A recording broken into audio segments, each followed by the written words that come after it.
watching the Three Shelf Podcasts with guests Liam Ahern, Noah Westy, Jimmy McCabe, and Justin Kelly. All right, Liam. It is July 21st, 2023. What are you going to see?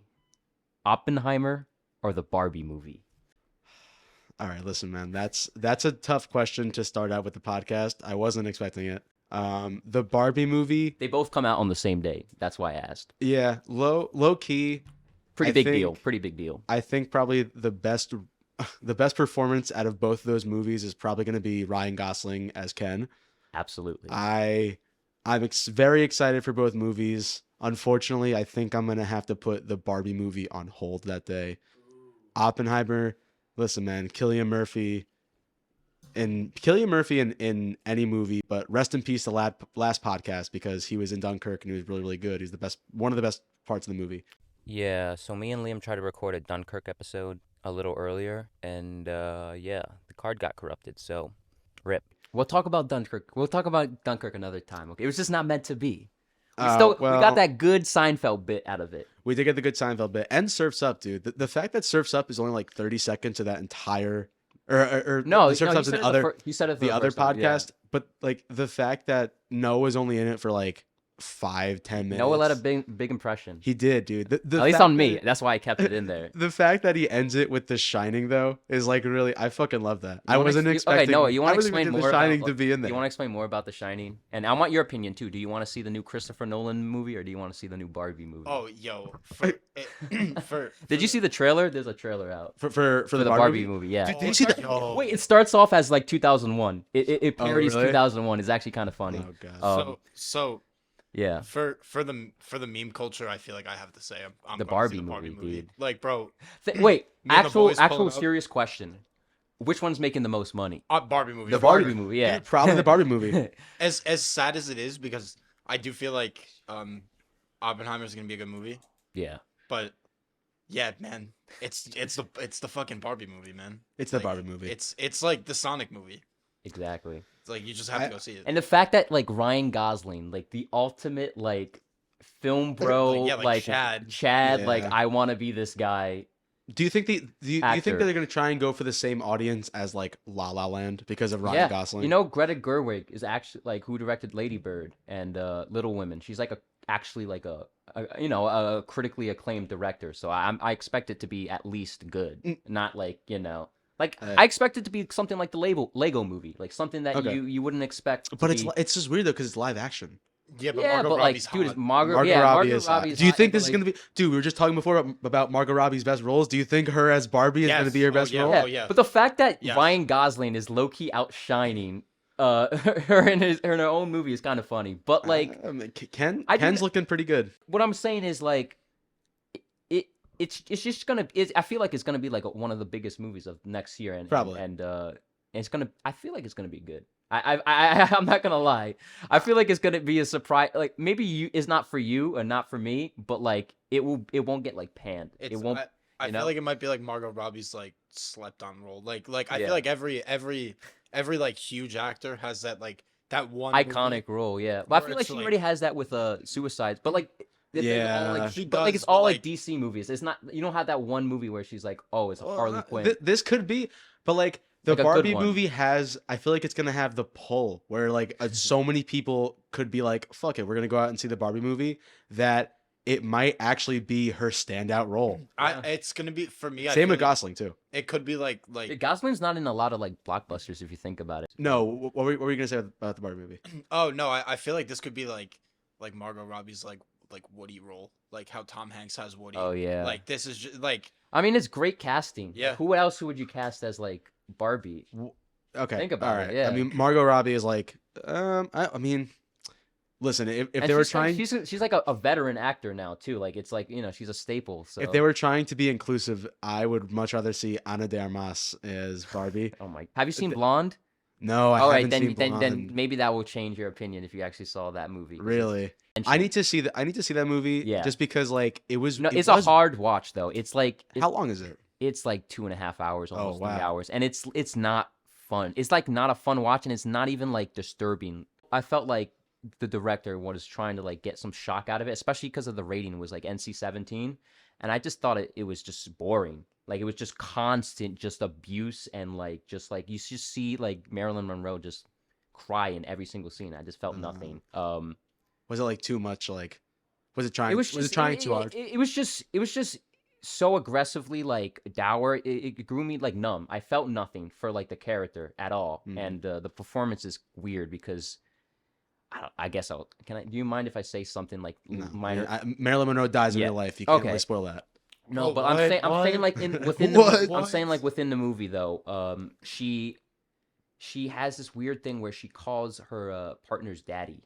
I'm not even joking. And like she's in an argument with like her like husbands, and she's like, "Stop it, daddy! I didn't do it, daddy." I'm like, "Dude, this is like a fetish thing. This is so clearly like a fetish thing. It's so weird. That's like weird. Shut the fuck up, daddy. Yeah, and there's like a weird this was weird and like yo. Yeah, no, but like I can show you a scene like that she said, but like it's weird and like there's a weird anti-abortion thing too in it, and it's boring. It's a boring ass movie. It tries to shock you and it just ends up falling flat.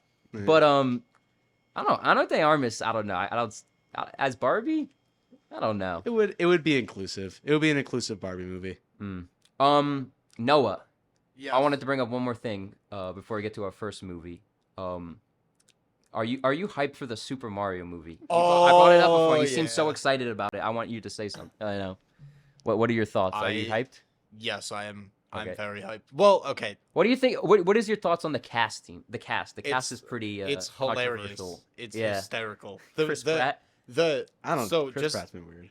Chris Pratt is a weird choice. Yeah. Yeah. It's a really bad choice. But as someone who enjoys Nintendo games as much as I do, to see this movie really come alive it's kind of hilarious to me. Especially now that I'm like 21 years old. Like it came out way too late. Way too late. Yeah.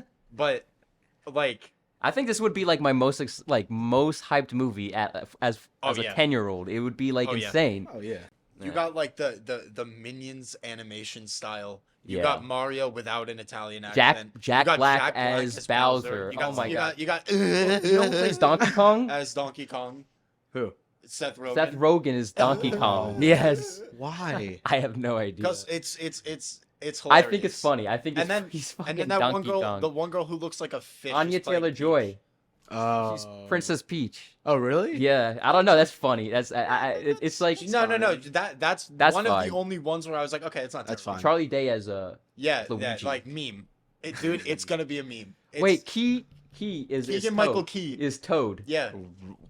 like Squeeps is Toad. Yeah. What the fuck? Yeah, I don't know. That's it's gonna be fantastic. It should be at least like a good. Do you think it's gonna be good memes will come out of it? Do you think it's gonna be good because it's shitty, or do you think it's like it's actually just gonna be shitty? I really hope it's not boring shitty. Yeah. I really hope it's just like not just an alright movie, which it'll probably end up being. It'll just probably end up being alright. Do you think it's gonna be the Emoji Movie? No. Because it's different. It's Mario. The thing is, like, it doesn't look good. I'll be honest. I watched it. I'm like, They do have like Nintendo backing the shit out of it though. They have Rainbow Road. Yeah, I think it's just gonna literally just be like a bunch of references to Mario. The best hits. And I think it's like this movie is just such like a cash grab. Oh, absolutely. The plot, they have such a fantastic opportunity to make like a crazy movie that a bunch of like people could. Have you seen the first one? But the really shitty one, the live action one. No, I've seen in the 90s. I've seen clips and it looks fucking awful. But it's different. I'll tell you that much. Like, isn't Bowser like John Leguizamo is Luigi? Yeah. Ew. And it's live action. Yeah. It's live action, and Bowser's like a guy in a suit. He's like a lizard guy. Yeah, in a dude, suit. it's weird. The Goombas. I gotta show you a picture of the Goombas because you'll fucking laugh. They have huge bodies but super tiny heads. Mm-hmm. It is really fucking scary. It's really fucking scary. I don't know. I'm the old one is just like it's like The Room kind of like it's bad. It's really that bad. Oh my god! It's hysterical. Holy shit, so dude! You would never think that's it's like scary. Those are the Goombas. Ew. Wait, that's the original part. Yeah. So bad. Holy shit! It's terrifying. It's nightmare fuel. But But going back to the original, like the one that's coming out, I am I'm so pumped for the memes. I think just alone from the trailer, the amount of memes we've gotten like is just so good, and the whole movie, it's gonna be a cinematic experience. You think it could be a cinematic universe? No, a Super Smash Brothers movie. I would actually that would go hard. They should just base it on the Wii one that I've. Subspace Emissary. Oh my God, the story for that was great. No, we definitely should do that. Wow, honestly, they got me excited. If they actually do like a Super Smash Brothers Nintendo like all-star like crossover movie, I don't know. Starring the Minions. Starring the Minions. What other Illumination thing is there? I don't honestly. I can't even tell you. Vector. Bro, I saw Minions: Rise of Gru. How was that? Did you wear a suit? It was Minions. Wow. Oh. It just like it was not that good. I mean, keep in mind again, I'm a 21-year-old. But no, what's crazy though? Those movies came out when when we were and now But no one saw or I didn't wear a suit. But what's funny is I was. Did you see someone wear suits? No, but I was a camp counselor for kids, okay. And me and my friend were like, we thought it was hilarious that we were taking the kids to see the movie. So in like an email, we told our boss to tell every kid to dress up as nice as possible. Oh, that's great. And because they had no idea what we were doing.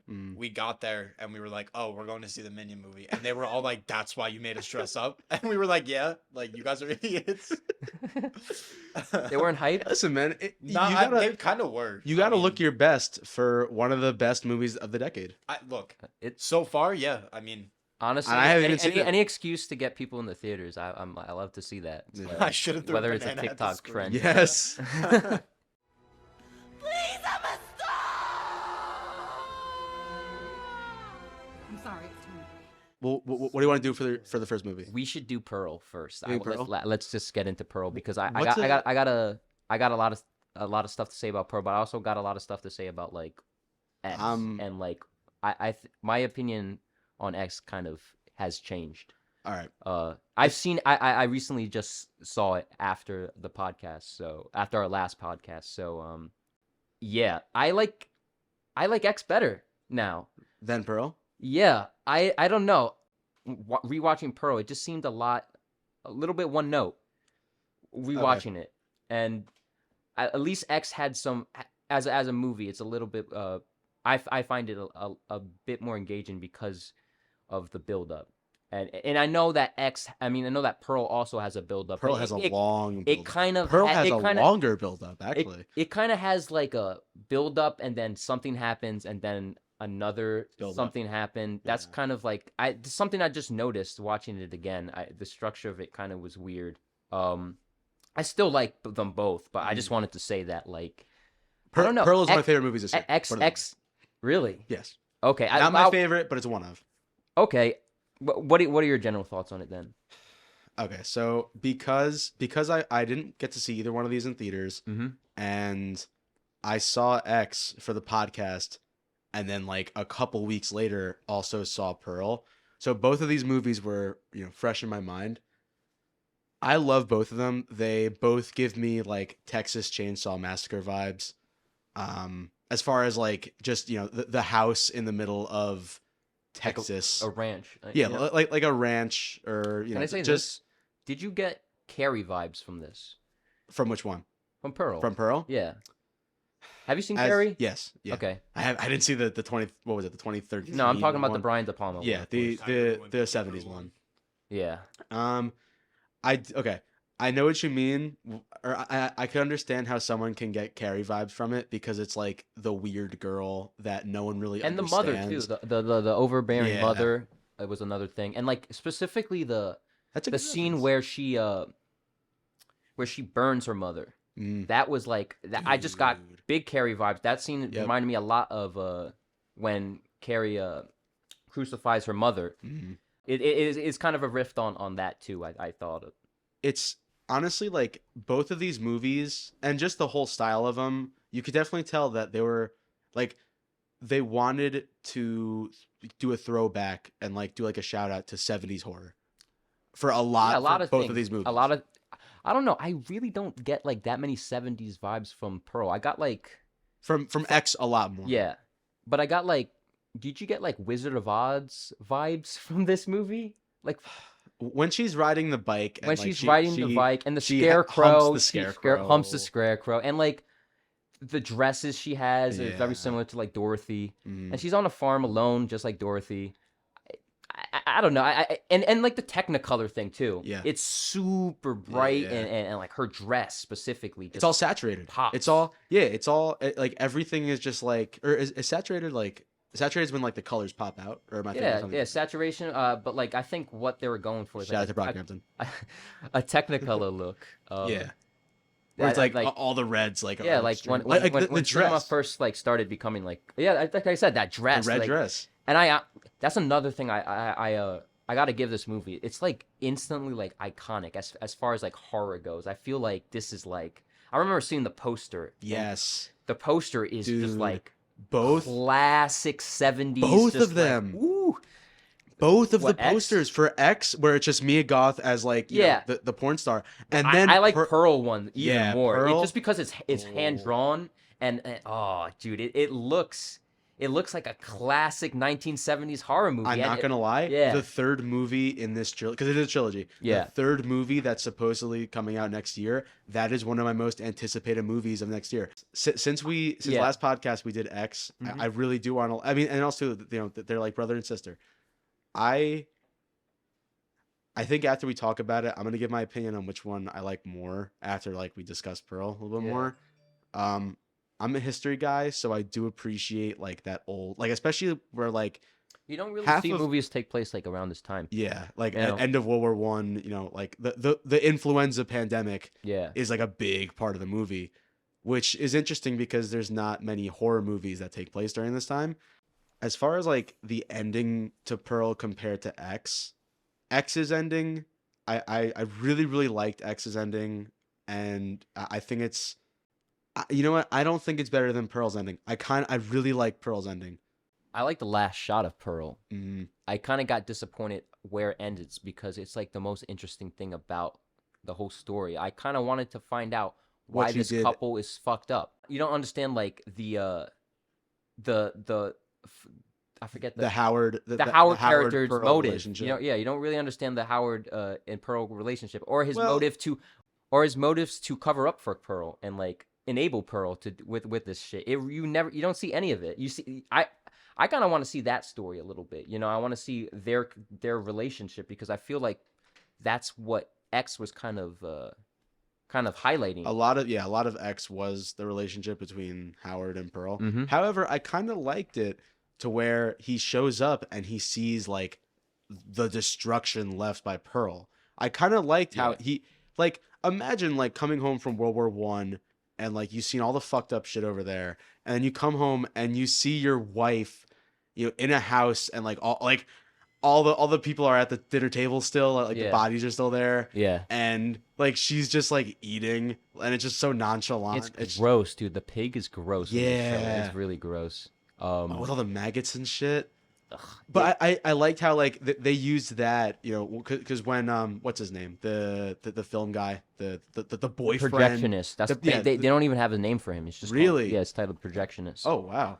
There's a theory that he's not even real. He's just a figment of Pearl's imagination. Wow. I don't know too much about it, but like, I didn't even think about that. Yeah, because if I wouldn't mind if that to be true. I mean, I would buy into it because it just seems that's the one issue I kind of had. One of the issues I had with this like film is like I feel like her she kind of breaks her cherry of killing like 3 times. Yeah. They make a big deal about her killing 3 times, and I don't know if they held back and they didn't have her kill until the very end. That would have been more effective. It would have been but that would have been a really long buildup, though. It already and you have that monologue too. You might as well, that monologue is. But what your thoughts on that? Because that is, Mia Goth. I feel like if this wasn't like a genre movie, like a horror movie, there's conversation of Oscar best actress. Yeah, she's quickly turning into becoming like just typecast as like the off kilter character. Yes. Well, she plays it so well, especially in the other movie. Yes. But in this, dude, especially like in X too, dude. Even in X, like you could just tell like something about like Maxine is like slightly off. Yeah. But like, we didn't get into it in the other episode. But Maxine, you remember the pastor on the television? Mm. That's her father. Oh, that's the father that she left. Yeah. I forget where I heard that from, but like, yeah, that's supposed to be her father, which is interesting. I thought we did talk about that. We did. No, we didn't. No, yeah, oh, and shit.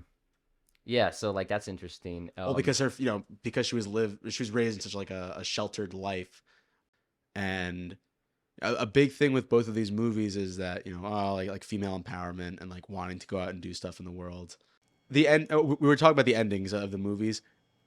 I think you made a good point about like her like popping her killing cherry 3 times. Yeah. Because each time was built up to be like, oh, she's doing it, especially killing the father too. Yeah. Like, whoa.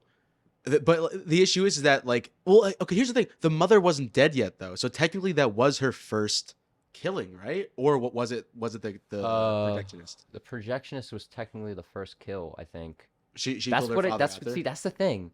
Like, it's weird how this movie starts, because it already starts with her already a psychopath. Yeah. And where we start and where we end, really nothing, besides her actually killing people, that nothing really evolves from the character. Maybe the only I know. I take that back. I actually take that back. I guess my problem with it is less of like her becoming a psychopath and more about her accepting her role in the world as a woman. She finally accepts that, like, oh, I can't do this. I'm not a star. Might as well, make what's best of what I got. But she's also like off. But like that's exactly what I mean. Like I wanted to get deeper into like why the way she is, and you really don't get into that, honestly. She's just really horny, and she like you can maybe point at things that like would get her the way she is, like her mother being so abusive, but her mother knows that she's like a psychopath and doesn't say anything, which is even off. Like one of my favorite scenes is they're on the dock, and you think like she's about to throw her dad to the alligator. Good callback. But great callback. And you mentioned it too. You mentioned it before we recorded the other podcast. You were talking about how Pearl there was a lot of callbacks to X in Pearl. Yeah, there is. And that was one of the as soon as I saw it, I was like, holy shit. I was like, Ethan was right.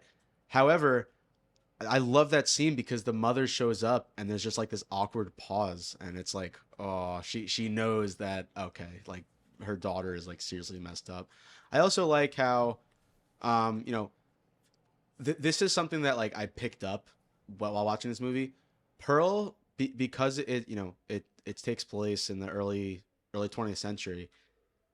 The Pearl herself is like she's very consumed with like the outfits that she's wearing, and she wants to put on clothes, like she wants to put on the dress to feel fancy and feel free, and like that like the red dress, the one that the movie markets. Yeah. But I think a good like a contrast between X and Pearl is that in Pearl she wants to wear the dress and she wants to be clothed, but in X, Maxine feels the most liberated when she's fucking, and when she takes her clothes off. Yeah. Big. I know. No, it's a big fucking. Wait, you haven't seen X? Dude, okay, I don't. Yeah, no.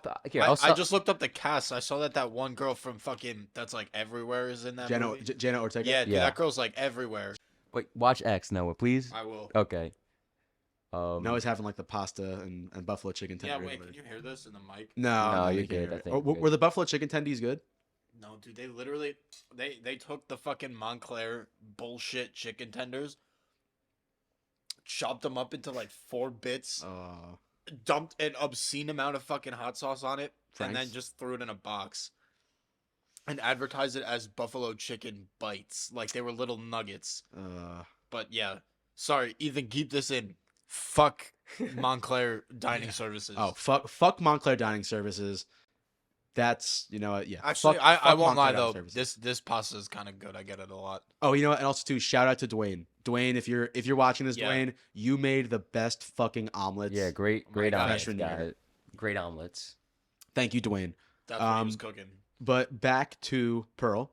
I wanted to mention how the cast really Mia Goth's performance is great, but Pearl as a character really, to me, isn't that interesting to watch. Maxine is more interesting. Yes, not even just Maxine, but all the rest of the characters.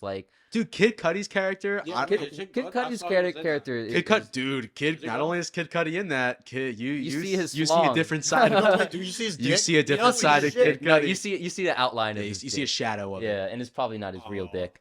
But yeah, of course they had to fucking make it longer. But what is I saying with the Passion, cast? Pain, and penis slaying? I saw the Pitch Perfect. I saw the Pitch Perfect girl was in it. I don't know. Watching it the second time, I really I don't know. I wish you were gushing over it the first time. It's because of the performance. The performance really captivated me, and especially on a big screen, that's you see a lot in details. A lot. You pay attention a lot more in the theater, obviously. Yeah. But watching a second time, I start looking for you've seen the performance, you know what you're getting. You're looking for the small details. You're looking for smaller details, and there's not much. There's not much there. It's a lot. It's pretty straightforward. It's a lot less on the bone than you think in this movie. And I don't know. Watching X a second time, and watching X as a sequel to Pearl, and seeing X in that light is actually way better. Because the anticipation. What is that? Dude, this shit looks so dumb. Sorry to interrupt, but what is this? It's it's a Pitch Perfect spinoff. Oh, fuck that. It's with I wasn't even aware there was This show just looks so fucking dumb. There's a show? Yeah, they're making a show on Peacock. It looks so stupid.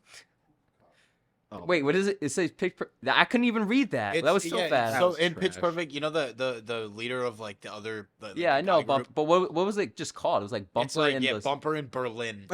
Okay. It just looks so fucking dumb. Sorry, you can continue. I just saw the ad and I needed to comment. I need to. So I said that Pearl was one of my favorite movies of the year. Mm-hmm. X is also one of my favorite movies of the year. Oh. And I think that X is indeed better than Pearl.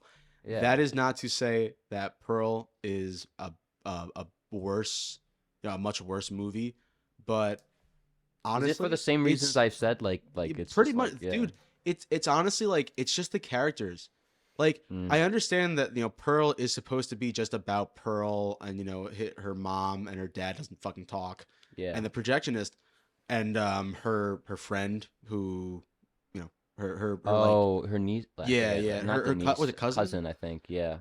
It's a smaller cast. It's much more focused on Mia Goth, but I think my biggest issue with Pearl over X is just the buildup. It takes so fucking long to get to the killings, and it's not that I'm watching these movies just for the killings. However, X. If you're already watching X and you're watching this, it's it's hard. It's hard to go from to X to this. It's easier to go from Pearl to X. I think. And honestly, you know what? The only time people are really gonna see it, if you want to watch it in chronological order, you can watch it in chronological order now. It's not like these movies came out years apart from each other. It's back to back, so I don't really mind it. That's why I kind of. I don't know. It's such a great double feature. It is. I don't know. There's definitely some of my favorite horror movies, in recent memory. But I'm gonna rewatch them again, and I really, really do like Pearl, but X to me,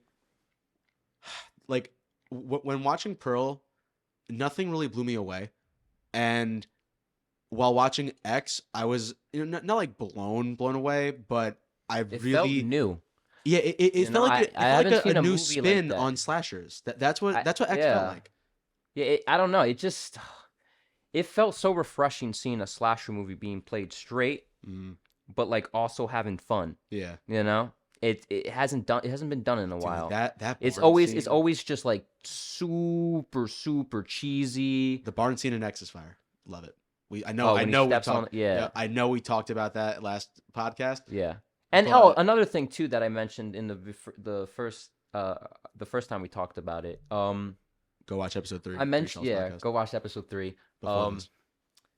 I said that like a lot of the characters' deaths were like disappointing, but like I kind of just got over that. You know, like when Kid Cudi got shot. Kid Cudi's death was like the weakest death for sure.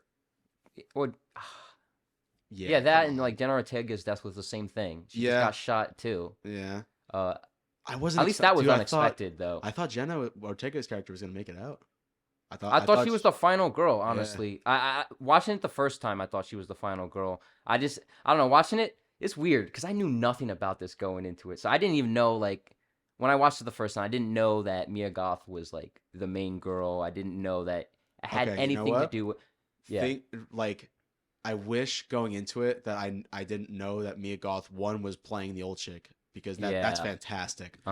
But I also wish that I didn't know that Pearl. I mean, Pearl's already out when I saw X, so you know I knew that there was a story behind the old woman character, but. I think if I watched X without knowing both of those things, I think I also would have probably enjoyed it a little bit more when I heard that Pearl was coming out. But either way, I really, really like Pearl. It's definitely a unique horror movie. It's not like any other horror movie really that came out this year or recently. Same with X. Were there any standout scenes in Pearl? Yeah, I really, really liked the audition scene. It was like because like that's what it's building up to for like you know the second half of this movie is building up just to that, and then it's so awkward. It's like really really awkward and like Mia Goth like perfectly captures like the fish out of water, and she realizes she's like I'm fucked. There's no way I'm making this. Honestly, the end of the movie like in my opinion makes up for the very very slow first like act and a half of the movie. And like I can appreciate you know a filmmaker like testing their audience and really forcing them to get invested into the movie and the characters. I feel like but the issue with having such a longer build up than X, dude, I said this in the other podcast, but like X has a really long build up, but the thing is I feel like it's more earned in X than it is in Pearl, because in Pearl horror movies are naturally like build up like a springboard, but not like how Pearl builds up. Pearl is a really really long build up. That's what I'm saying. But like to me, that I don't have a problem with that. My problem was that it builds up and then it doesn't really pay off. Yeah, and then it hits, but then it doesn't really hit, and then it goes again, and it tries to have like multiple moments where she's, you know, going crazy and stuff like that. I don't know. I feel like the worst part about this was the script. And I hate to say that because like Mia Goth wrote this as well. She had like writing credits, but I don't know. It just seemed like a way too simplistic of an origin story. You know, I really didn't get why they had to tell this. You know, I can appreciate the fact that they shot it was fun to back, but like, and you know they're making like a trilogy out of it. And it makes for a really good performance. So I'm not complaining. I think if they took more time developing and like coming up with like not a more unique script, but just I don't know, maybe like a more in depth. Yeah, definitely more unique script because this is very bound to numbers. I think it needs. I feel like COVID was a big thing. They filmed this during COVID, both of them. And they didn't even like. I read that they weren't planning to do Pearl. They were just planning to do X. I guess Ty West, the director of both of them, wrote the script, and Mia Goth helped him. Oh yeah. It was like a more of like because I guess he wanted her to put in like because she's the character. She's like it's her character. So I guess they wanted her input. But yeah, I don't know. It's weird because it's hard to judge. I want to judge it like fairly, but like this was kind of just like an afterthought of a movie. Like literally, it was just like we're planning to make X. Hey, we're still in the pandemic. I wrote this script for a prequel. Let's just do this now. And then that's literally that's the behind the scenes story. So, that kind of explains why there's little cast members. There's not many. And that kind of explains why they don't really get into Howard too, because you would have to cast Howard, and that's like big role. The movie it just feels a little underbaked. Yeah. The mother was great though. That's actually I really like that. Whoever who played the mother. I don't. I'll put it. I'll put actress. I'll just insert actress now. Actress here. The mother was played by Tandy Wright. What would you give it out of 10, Liam? I would give Pearl. See, I don't remember Out what of I gave. 10. I don't remember what I gave X though. You out of 10, I think you gave X a 7. I gave X a 7. I would give X like an 8 now. I haven't rewatched X. Talking about it makes me want to rewatch it again, like right now. It's so good, man. Like I don't know. I think it's a really gonna like it more. movie. It's like a movie that I'm gonna like it more on the second time. Yeah. It's just, it feels like a movie I would make, honestly. That you would make? Yeah. I don't want to say that. It sounds kind of like I don't pretentious. know. Not pretentious, but like I don't know. Like he stole my idea, but like it just seems like a really like it's just my thing. It's just so my thing. I can see that. And that Pearl, I would give an 8 too, but like it's just an 8. Yeah. I thought you gave X a 7. I just told you. I gave both of you them an change 8. them. Okay. I've grown more appreciation for both of them, I guess you could say. Yeah. I'm not gonna do that. Maybe in a future episode, I'll revisit my rankings. I gotta show you a movie, by the way. It's called Cocaine Bear. Yes. Yo. Oh wait, you actually seen that? Okay, did you see let's that? bring that up for a second. Did you see Cocaine Bear? That looks insane. It That looks- movie I looks was gonna insane. say- Did not come out yet. It hasn't No, come no, out no. yet. No, Ice it's Cube's son is Ray in it. Liotta's last role. So. Are you serious? Yeah. Damn. Wow. Is he actually? Is he like? He's like a character in the movie? Yeah, he's a character in the movie. Yeah, I remember because he died. You know, he died recently. Rest in peace. But Shout I out looked to at his filmography and I looked at his IMDb and it said upcoming movies Cocaine Bear. I was like, what the fuck is this? Dude, they definitely paid him a shit ton of money just to be in that. Yeah. Oh yeah. But Cocaine Bear looks like, again, one of those movies where it's gonna be so shit, but like everyone's gonna go see it. Have you, how wait, shit it is. have you heard of Megan? Oh, No, dude. Yeah, that looks that stupid. That looks movie really funny. Looks so fucking dumb. What is Megan? It's you about haven't seen it's the ads for it. it's my like God, it's like a that- killer. Yeah, go ahead. It's like a killer doll. It's like a killer. Oh. No, Bro, it, it just looks so dumb. Like she has like a stupid little dance yeah, and everything. it's so obvious that they're trying to like make a new Chucky, and it's just like. I think it's supposed to be way more tongue in cheek. Oh, well, yeah, I think way so. more tongue in cheek. But it's got the girl from Get Out, like the Oh wife. yeah, the Oh, the Or not girlfriend? the wife, the girlfriend. girlfriend from Dude, Get she's Out, kind of bad in that movie. Oh yeah, yeah. She's Except yeah. fuck her though, because she's eating the Fruit Loops without the milk. Like what the fuck is that? She drinks the milk like with Without the she can't put them together. She has to eat the Fruit Loops and then drink the milk. Yeah. Well, that's I feel like that's Jordan. I think that's Jordan Peele's humor right there. Yeah, where Yeah, it's like that's some Key and Peele type shit. Yeah. squeeze. Squeeze. All right, but so- yeah, like I forgot what I was Megan? gonna say. Yeah, Megan. It just looks so like it does not look. I like want a to show you movie. the trailer. It looks great. Yeah, But yeah, Cocaine yeah, Bear you looks gotta fun. really dumb. Cocaine Bear looks awesome. Oh yeah, that's what I was gonna say. That's another movie that I think like meme because I've seen the picture on Instagram like Yeah. this bear like. Have you seen the bear's like tripping now? He's like Yeah. to the fucking ground. Yeah. It's funny. Like it's Yeah. so crazy to me how people probably just It's a true literally story. saw a thing on Instagram. You know, it's based on a true story. Yeah. Cocaine They Bear? threw like I don't know. Someone threw cocaine out of a plane, and then a cocaine ate it. And it A was like cocaine ate it. not a cocaine. A bear ate the cocaine, and it was on a rampage in the 80s. Of course, it happened in the 80s. Yeah, of course. It That was sounds like the- an 80s the thing. Most like alpha what was the meme? Primal animal on the planet for like 5 minutes, and then it died.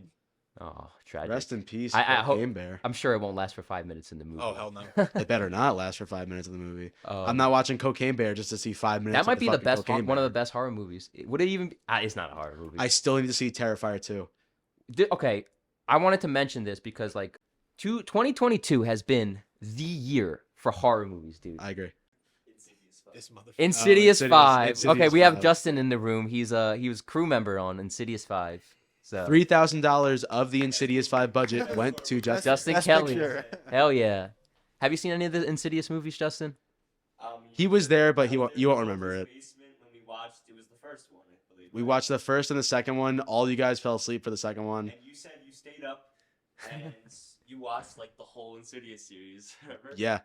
Because when we watched that, the third one didn't come out yet, so it was just Oh, Insidious okay. 1 and 2. And if you know anything about Insidious, the It's first like a bunch of jump scares, right? a bunch of jump scares, but the first two are like it follows like the same family and it also follows similar ghosts. But then after I didn't see the third or fourth one, but I know that it's different It's ghosts. different. It's but not it's as the, good. But it's the same team of like ghost Ghost hunters. Okay. It's kind of like the Conjuring.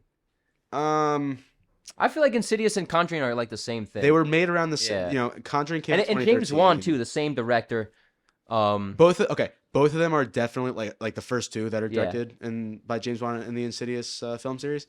They definitely like the style of it and how like the jump scares are built up are definitely like James Wan. Yeah. However, I will say The Conjuring is scarier because like it builds up those jump scares a lot better. Insidious jump scares are actually just like I like how The Conjuring is a period piece too. Yeah. That's cool. Yep. Oh, dude, I love that whole. Listen, I haven't seen most of the Annabelle movies, but I do know that entire like that whole group of movies where it's like 1970s and like I think the newer ones take place in like the 80s or something like that. The Conjuring. I don't know. I really don't keep track of that because that's like literally going into like MCU type of stuff where it's like I can't follow every single movie. Really quickly, which Conjuring do you like more? Conjuring 1 or 2?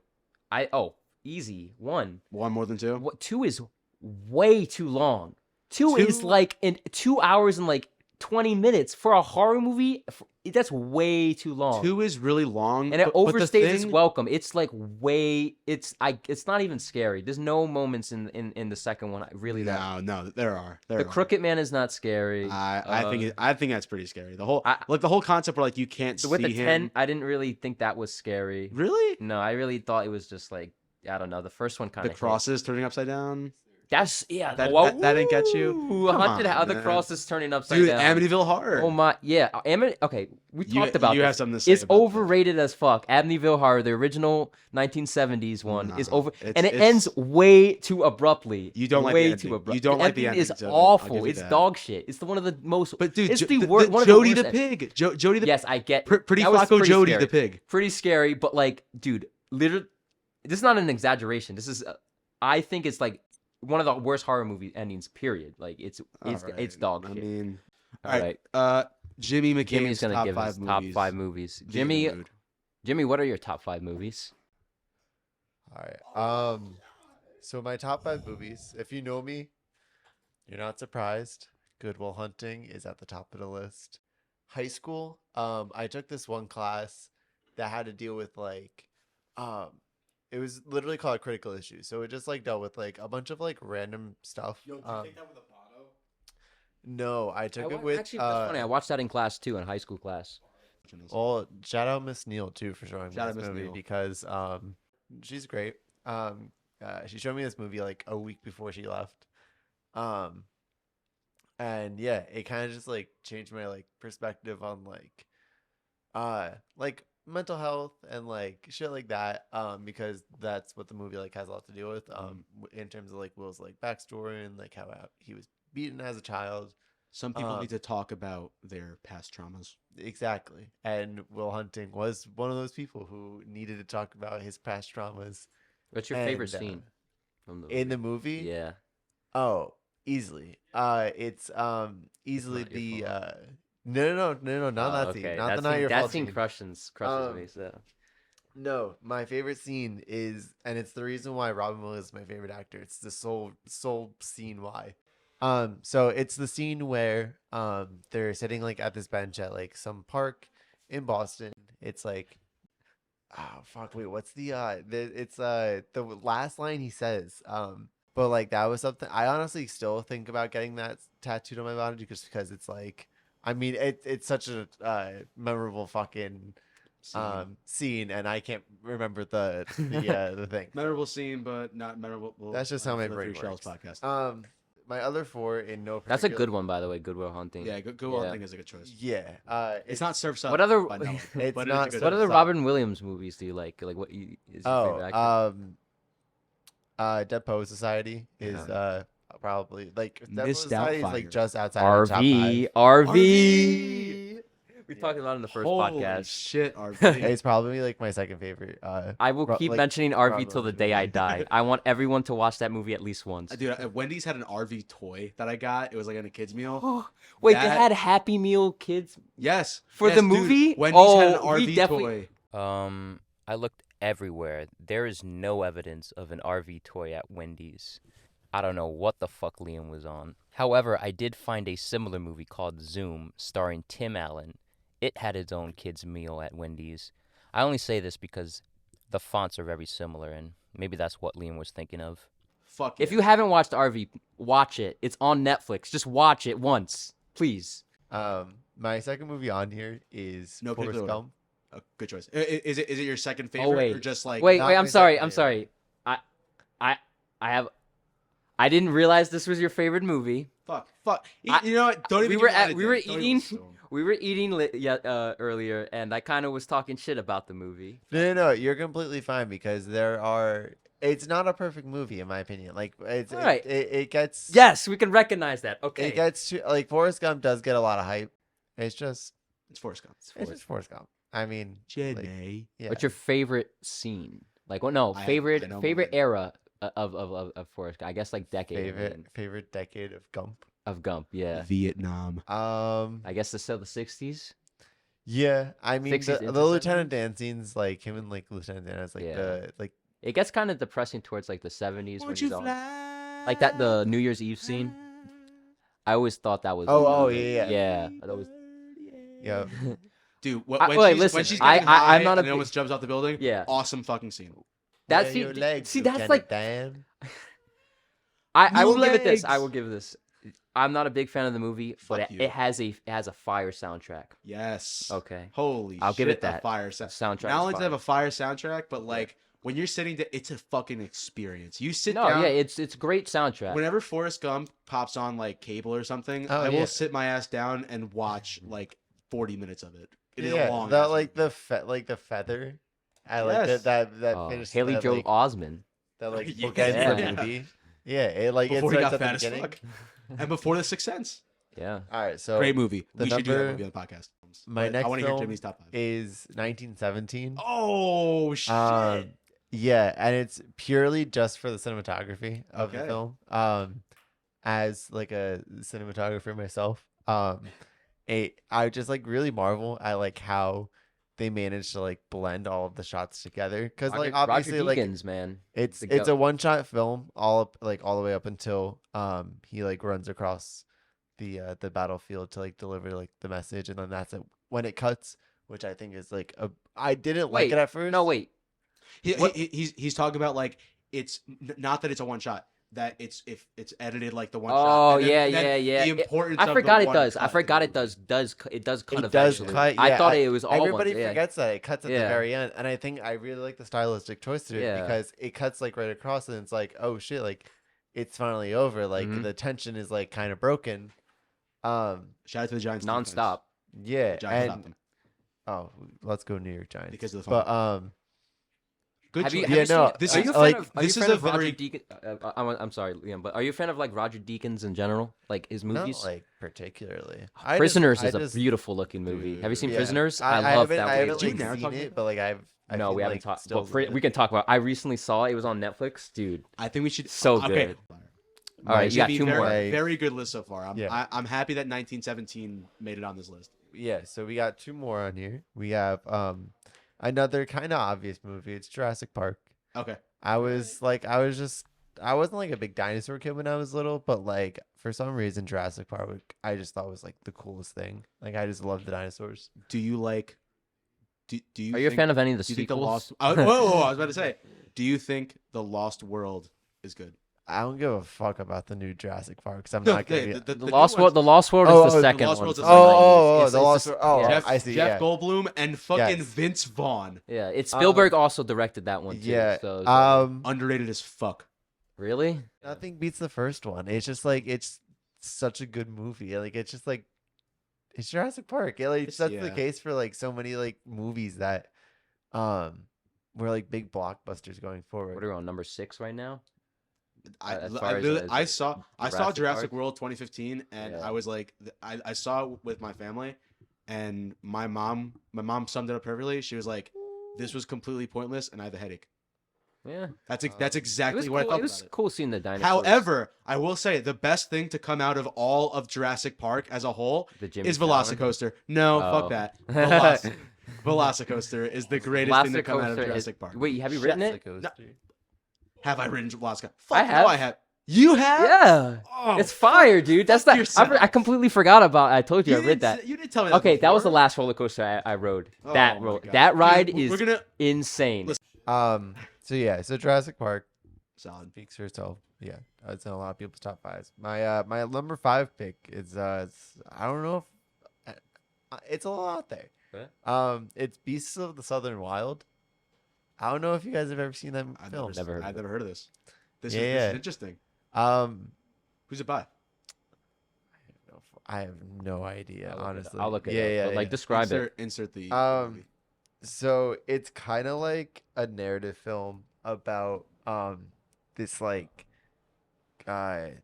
tribe kind of in Africa. And it's like also kind of about like not global warming, but like climate change as well. Because like there's a big storm that's coming through, and it's told through the eyes of this child named Hush Puppy. Hush Puppy. Yeah, it's pretty dope. They're just like a kick-ass kid. And what's the name of the movie? Beasts of the Southern Wild. But yeah, so basically this storm Poster is dope. I like this. You see that? Let me see the poster. Yeah, that's Hush Puppy. So basically this like storm comes through. Oh, it's animated.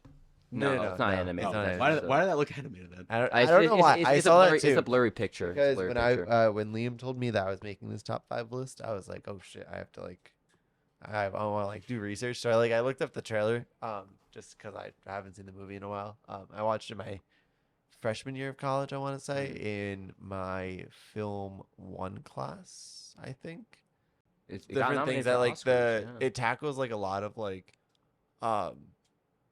harsh topics through the lens of a child. Yeah, and I think wait, it's like done very this is beautifully. interesting. The actor who plays, what's the character's name again? Hush Puppy was nominated for an Academy Award at age 9. Yeah, becoming the youngest. She was like 9 years old when. That's fucking nuts. This is recent movie too. How did I not heard about this? Come out? Is 2012? Yeah, it says. That's crazy. I didn't know that. I've never heard about this movie. It's a sick movie. It's all right. I'll definitely watch it. I've never heard about this either. I remember it being kind of long. It's an hour 33. That's not long. Oh really? Oh, yeah. No. Oh, it just felt really long. It's probably a slower movie then. It is a very slow moving movie. But yeah. So basically, Hush Puppy and like her father, they like go to this place for the storm, and then they notice that like something's wrong with Hush Puppy's dad because he's like sick. And so they try to split the two up. But I like the cinematography. It's like very the cinematography is so cool because like it's shot. It's like natural. Oh my god! When it's shot, I'm looking at like a shot like a trailer on fire. Yeah, like, yeah. All right, I got it. This is on my radar. Like, where can we watch this? Do you know? On your television. I don't know. I can't find it. It was on Prime Video. No. Oh, okay. No, yeah, we can watch it on Prime Video. It's not. I would actually like this. This seems interesting.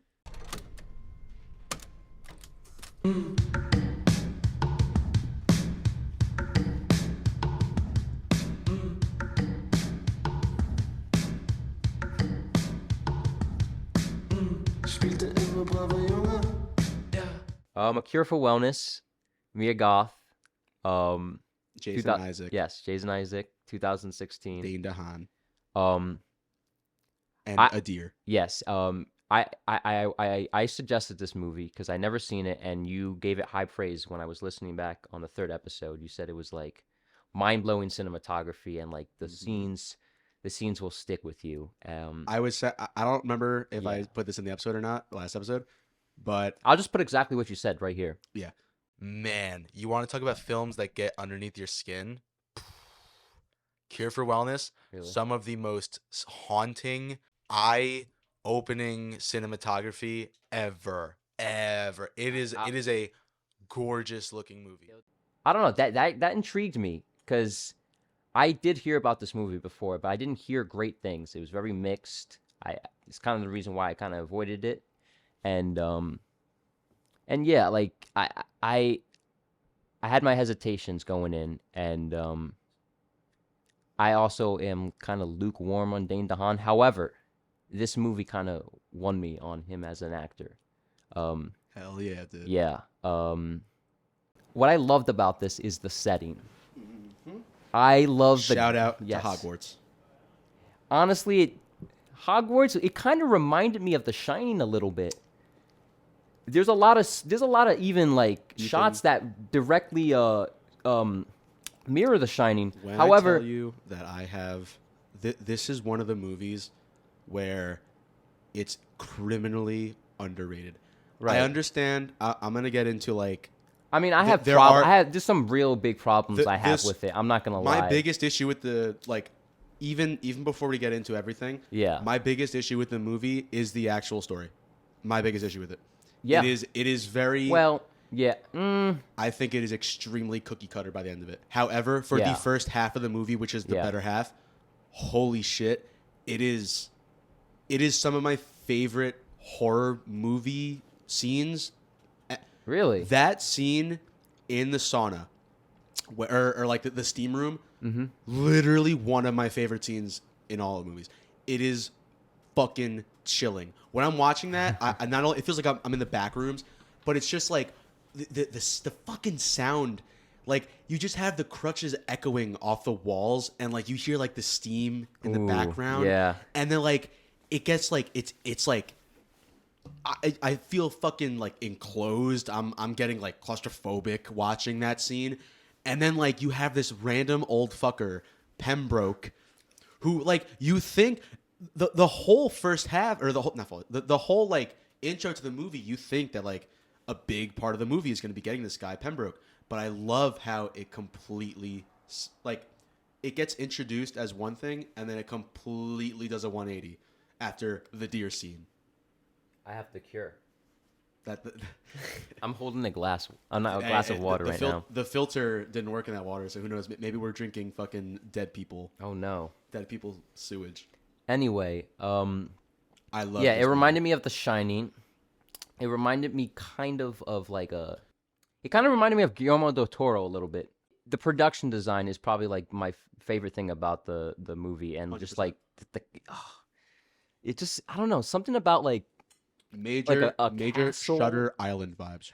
I wanted to bring that up too. And Dane DeHaan specifically reminded me of a lot like Leo. It's literally like it's not like the exact. It's not the same problem as Leo, but it's that whole he thinks that he's not a patient, but he ends up being told that you are like the perfect patient. Yeah. But what's weird about it is like Dane DeHaan's performance, like it evokes like Leo. Like I saw him, I'm like, damn, he kind of that's kind of why I told you he kind of grew on me, because like he kind of reminded me of like a Leo. Like if he was, I don't know, like maybe I don't know if he give him the right roles and like more, I don't know, showy roles, and stop playing like a weirdo in every fucking movie. His manager needs to do a much better job of actually giving him good roles. Yeah.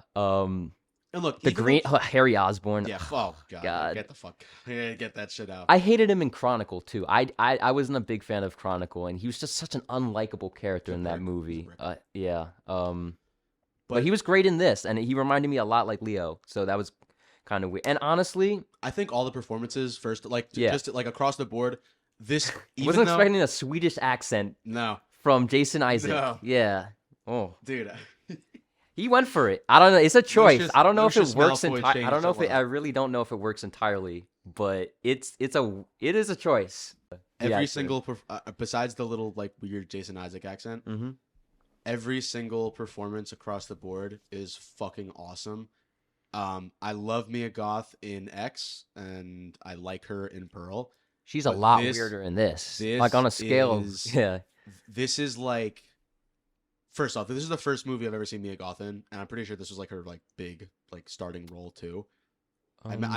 She was in stuff before it, but like I know that this was the first time where I actually like saw Mia Goth, and I was not that I was blown away, but like it was such. It's definitely like a you know what it kind of reminded me of The Shining too. Mia Goth kind of reminds me of the actress. She kind of reminds me of Shelley Duvall. Yeah. And the way she looks, like just like I don't know, she has like a kind of that quality. Really... And some of the roles she has are kind of like I can see Shelley Duvall playing like a Maxine in X in a different like timeline, you know. I could see in 1979, you know, the same time she would probably be playing. I could see Shelley Duvall playing the mother in Pearl. Pearl? Yeah. I I feel don't know. like She's too. I don't buy her being like a stern mother. She's like too Gentile. You know what I mean? Maybe she would be okay. Yeah, you're right. Maybe she would be better as Pearl. As Pearl, Where, like, that's what I'm she could saying. have Like these, like, I see a lot of moments. Yeah, I but, see like, a lot of generally she's very like calm. I see a lot of Mia Goth in like I see a lot of Shelley Duvall in Mia Goth, I should say. The story is unfortunately very cookie cutter. I feel like it ends up just being like this like stupid monster. And I totally understand why people didn't like this because it just it fell apart at the end. I'm not gonna lie. It did. The fact that he's like a lizard monster, that was dumb. That was so dumb. And it looked so bad. The CGI looked horseshit. From the Mario worse. It looked worse. It looked worse. At least the Goombas were like practical. This was like however, the fact that like the first I want to say the first 2 acts of this movie, unfortunately, like it doesn't pay off. So like the rewatch value of this movie goes way the fuck down because honestly, the whole lizard people storyline. I'm a history guy, and I did not give a shit that like these were like old lizard people who drink. It felt so cliche because like you hear that from like I don't know like stupid conspiracy people like the lizard people and like like I don't know it just felt it was odd. It was a very odd. The story was place. Not great. But the vibes were there. The vibes were there, you know? Easily. And I wanted to bring up... one of the most unsettling films I've ever seen is this movie. I don't think that's... There's some unsettling scenes. This movie got underneath my skin. Really? Yes. I wouldn't go that far. The dentist scene, That was gross. That was fucking, gross. That was unsettling as fuck. I don't know. It didn't really bother me too much. It wasn't that bad. You know what bothered me even more in this movie? When he was in that, like, iron lung looking thing and they put the fucking tube in his throat. I was like, damn, dude, that must have hurt like and they put the fucking eels inside his tube. I'm like, dude, his eyes he's like, oh yeah, and he looked like he was having a bad looked like a lot worse time than he was drilling. I'd rather have a hole drilled in my tooth than a bunch of eels being fucking forced down my throat in a giant. Like that tube was thick. Yeah. That tube was fucking thick. It's boy. Gross. That's a thick ass boy. One other scene I wanted to bring up that was kind of water tank scene. I don't know. That was unsettling. Really? Because one of my biggest fears is drowning. Okay. So just like the water filling up and then your breathing apparatus fails and you're just stuck in this tank. You know what? I gotta say, the cinematography and the sound design for this movie and the lighting, it's like not only is it one of the best looking films I've seen, but also too, just like the way it gets underneath my skin is just like all the different like sounds that you hear. I already mentioned the crutches on like the floor, like the wet floor. Yeah. You just feel that. And I thought the heater stopped. I thought the thing stopped working. No. But the other thing, the other like another example of sound that gets to me is like the faucet that's like it doesn't really work properly and it's like squeaking. Oh, that. How about the toilet? Yeah. Oh, that's what I meant. Yeah. That's what I meant. The toilet handle, or like whatever you use to flush. Yeah. That being slightly off, that always like that just got to me. Really? Yeah, I guess that's clearly subjective and like about like fears and what scares other people. To me, and water is a big thing about this movie. Clearly, it's also too like might think James Cameron directed it or something. Whenever I go back, I've seen this movie a couple times, and every single time that I go back and watch it, a part that like it's not in the movie. It's not like a thing that. You know, maybe they weren't like trying to. Maybe Gore Verbinski wasn't trying to go for this, but whenever like the outside shots of the cat, like whenever they're in the courtyard and like you just see like all the old people outside, and then you just see like the buildings and stuff, it creeps me out because on the like while all the outside shots are like nice and bright and you know like all the old people are happy, I'm just imagining like the inside of the building being just like totally empty and like there's just like all these like crazy machines everywhere, and like the steam room, just like that feeling of just like misery and just emptiness, and the reason why I love getting that feeling from this movie is because the whole thing is like it's a wellness center. It's supposed to be you feeling better, but then I'm just imagining like, you know, it's like these like deserted halls that are like really really clean, and like everything is like on the surface looks nice, but then when you get down into like, you know, like the lower levels of the place, it's like nasty, that, you know, that there's like all those like dirty, like the dirty water with the eels. And yeah, the production design is like A1 in this movie. I just good, and the way it just like I just loved weird. I don't know, I just loved like the old. It was very gothic, and it was like when specifically the mental hospital. It's basically a mental hospital. Yeah. But specifically like the wellness center, quotations. It reminded me of like an old 1950s like asylum, and that's the type of look that like Ghost Adventures. Yeah. Literally, like I wanted to bring up probably the most memorable thing about this movie. I'm sorry. This for some reason this scene just stuck out to me, and like it's the scene where they put on where Mia Goth walks up to like a jukebox in like this in the village where it's with a bunch of like Swedish like punk looking people. Yeah. I don't know. It's crazy vibe in there. And she puts on like this banger of a track called Spliff. Dude, great song, great scene. If anything, that is the most. You said scenes that will stick with you. I'm not gonna lie. Her dancing to that like groovy ass beat, and like everyone just watching her. I don't know. Something about it was just like iconic about it. It just felt fun. I don't know. It was like it was such a weird thing to put in the movie. It felt out of place, but I liked it. That's why it's perfect. And the reason why is because that's the only time where not the only time. You see her at the end of the movie, she leaves the wellness center. Mm-hmm. But the one time where she's actually happy and she feels like she's herself is when she's out of the wellness center. Yeah. And that's why that scene feels out of place. And then if like it turns into, you know, like a fight, and they get brought back. It turns ridiculous, but like when she started dancing, I'm like, where is this going? Like it's like just fucking and like the lipstick that she puts on. It's just like, even though she's having fun, it's still unsettling. It's just a very like, I don't want to call this movie disturbing, because like a movie like Terrifier and Terrifier 2 are like disturbing movies, and I guess you could make the same argument for Climax. But this movie is just extremely unsettling, and like it was like a spooky movie to me. I felt like it was like a very like creepy, like haunted house. Yeah, atmospheric. That's a good way to put it. Creepy, dreadful. You ever seen the Haunting of Hill House, the Netflix series? Yeah. Overall, I thought this was like what? But what about just like, I don't know, like the scenes where, like, you know, Dane DeHaan's character, he's remembering like his father dying off the bridge. That's another thing that felt so underbaked. Cliche. It was underbaked and like so like the story is not great. The story is is bad. It's like garbage. It's just so by the numbers. And every time he gets information from new patients, I'm like, this is just like Shutter Island. It is like such a riff on like a bunch of other movies I've seen before. Shining, Shutter Island. There's any asylum movie, any movie that takes place in an asylum, and there's like a weird underbelly. You know how many movies that are kind of like that?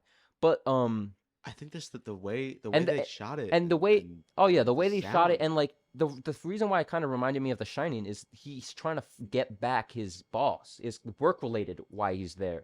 Yeah. You know, and but that storyline gets dropped very fast. It does. That's another thing that's like real, but like they bring it back because the other people show up. Do you remember at the end? Yeah.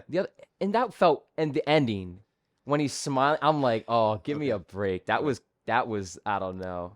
That was a clearly choice. this movie has its issues. I wanted to suggest it to you because I know that you're kind of a film nerd, so you would appreciate something like the cinematography and the sound.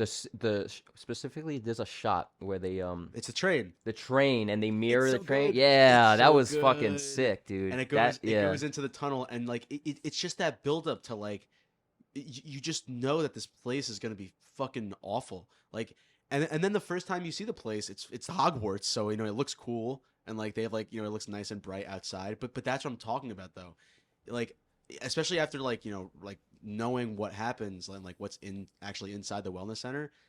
It's just extremely unsettling to me. I love all these like old places with history to them, and that's exactly what this place has. However, it's just unfortunately the story. It definitely and could have Dane been DeHaan's rewritten. character is like, I liked could have him. been I liked his rewritten. performance, but like Should've. his character was like nothing. I don't know. You didn't feel anything for him too. Yeah, like he's the main he character. He basically carries the movie. If He's his character, good. like that's why I'm warming up to him because like I'm damn. If he was bad in this, it would have been a lot worse. A lot worse. Yeah. Yeah. You know what's interesting about this movie though? You have like Mia Goth's character is the only one like you root for because in the beginning of the movie, Dane DeHaan's character is a fucking asshole. He's an asshole, but all he cares about is his work. I kind of felt bad after a while. I'm like, bro, just it didn't deserve all this. He doesn't. He doesn't. Yeah. And Mia, I don't know. As far as like Mia Goth and weird roles, she's quickly turning into like a typecast of that. I don't know. It's. But in this, I think this is by far her weirdest role. But I don't know. I think Pearl. Maxine is also very close. Yeah, exactly. I don't know. She's great in all three. Have you seen Suspiria? She's in that. She's not very memorable, but it's a great underrated horror movie. I haven't seen the remake. The remake, yeah. I don't think that takes away from her in this role. I really like her in this movie. I think she's probably it's more of a supporting role though. It's like it is a supporting role, but every single time she's on screen, and it's purposely done like this. Every single time she's on the screen, you feel like there's something different about her character, which is like the whole point. Like just like the way like he's when he's driving up for the first time, you see her like on like the like I don't know the ledge, yeah like the ledge, like the overpass ledge thing, and it's just I said this before, but like the first two halves of the movie are a lot better than the third act, like the first. I thought it dragged in the middle a lot. I'm not gonna lie, this movie. I can't believe I didn't even bring up the runtime. Holy fuck. Long. It's long, and it does not need to be this long. Very I don't know, it dragged a lot. It could have cut out at least 20 minutes of this. I don't know. It was just a lot of I'm trying to escape and then I got back and then I'm trying to escape and I got back. Kind of like similar to Pearl. In the way it just like tries to like have like several like conclusions and shit like that. Out of 10, I'm gonna give it a 6. Okay, that's actually pretty high for what I thought you were gonna give it. I mean, it was listen, it wasn't great, but like I don't. There's parts you can appreciate. Yeah, and I'm dude, that Mia Goth dance hit. I'm not gonna lie, you kind of really you pointed out a lot of flaws with it that I guess I just overlooked because I haven't seen this movie in a little bit, but I have rewatched it multiple times, and something about it just unsettled me, and I like being unsettled by movies. Like another movie that okay, it has a lot of flaws, but I'm willing to look over them because there's a lot of good things to appreciate about this movie, you know. These two the two comparisons I'm about to make to this film, don't think of them as like quality. Just think of them as like, you know, I know it, not as quality, right? No. I'm gonna reference two movies that give me similar eerie vibes that reminds me of A Cure for Wellness, but I'm not talking about like the way it looks or how it sounds or the actors or anything like that. Two movies that give me a very creepy vibe and that remind me of A Cure for Wellness. I know you're not gonna agree with this because you're Ethan, but watching this movie, it reminds me a little bit of Midsummer. like with that just very like No, I that I could see that. I creepy, could see that. Yeah. you know, I mean, it's a bunch of old people Yeah. that are need to get Midsummer's way better though. Oh, well, Midsummer's yeah, way better. Of course, Midsummer's a better movie, but just like the way like especially like, you know how I'm talking about like the outside shots in the courtyard in the beginning of the movie when it's like all bright and airy. It gives me the same feeling that Midsummer does. Like rewatching Midsummer Takes place in the same country, right? Yeah, Yeah. it does. But like just rewatching both of these movies and seeing like all these like beautiful outdoor scenes, it just gives me that same creepy feeling where it's like I know what is behind like closed doors, and like I see that and I'm just like, oh shit. I mean, Midsummer too. Look, I mean, Ari Aster, like he's. Did you see he's making a new movie with Joaquin Phoenix? No, I did not. I saw the poster. I don't know. It looks weird. Good. I want the weirder the Ari Aster, the better. But I really, really like how in Ari Aster movies he has like all these little details that are just like in the background. That like seeing like the temple that is used for like the burning at the end of the movie. Spoilers. I know about the face. Yeah. The faces in the trees. Yeah. And, like dude, so fucking. And how good. the eyes. But like, this is subtly. This is not a movie about a podcast about Midsummer. This is unfortunately. No, but you're drawing a comparison. It's a valid comparison because of like. So. And it could honestly be inspiration, low key. It could have been. Who knows? Who knows? Midsummer gives me like watching Cure for Wellness. It gives me Midsummer vibes, and watching Midsummer gives me Cure for Wellness vibes. I think Cure. By the way, I think Cure for Wellness was 2017, not 2016. But that's like a little detail. I'll look it up. You could look it up. It might have been 2016, but for some reason, I think on when I rented this on Amazon Prime, the dates are different because like when they got the licensing, or whatever. When they got the licensing, or when the movie premiered like at a film festival and shit like that. So like the releases are different, but I'll look it up. The other movie that gives me like creepy vibes that I know you're not gonna agree with this, and I know it's a stretch for you, but watching this movie gives me Lighthouse vibes, and I think it's just the way. Listen, it's I hold Lighthouse in high praise. I know. So like when you compare it to even Midsummer, I could see Midsummer. I find it hard to see. Explain Lighthouse. I'm not saying that like not the way it looks, not the way it sounds, not the way the characters. You're right. 2017, February 26th, February 16th, 2017. So it was close, 2016. Yeah. But watching The Lighthouse and just getting that it premiered as in festivals in 2016. So that's watching The Lighthouse and watching Cure for Wellness. Ooh, it bombed. You want to know the budget? Oh yeah, no, it was $40 million. The box office was $26 million worldwide. It flops. Yikes! Is this the movie you're talking about right now? Yeah. Oh, that's yikes. ass. That dude. Yo. Yeah, that's not even. Studio produced this. It's like on the 3 shelves. 20th Century Fox produced. This is like a big studio movie. Yeah, this is weird. That's a weird movie. This is a bottom shelf movie. Dude, that's fucking ass. Yeah. Listen. It reminds me of The Lighthouse because of the buildup that happens in both movies. The Lighthouse. Did Gore Verbinski make a movie after this? This might have been it for him. The Lighthouse. You lose $20 million. Yeah, this is it for him. This was his last movie. Yeah. The Lighthouse, the way it builds up. Lone Ranger and this. Wow. Holy shit. I'm sorry. I get it. You're shitting on the movie. Fine. Okay, Lighthouse. I'm sorry. The way that both movies build up and like the sense of just like dread you get when seeing the place for the first time, it gives me very similar feelings.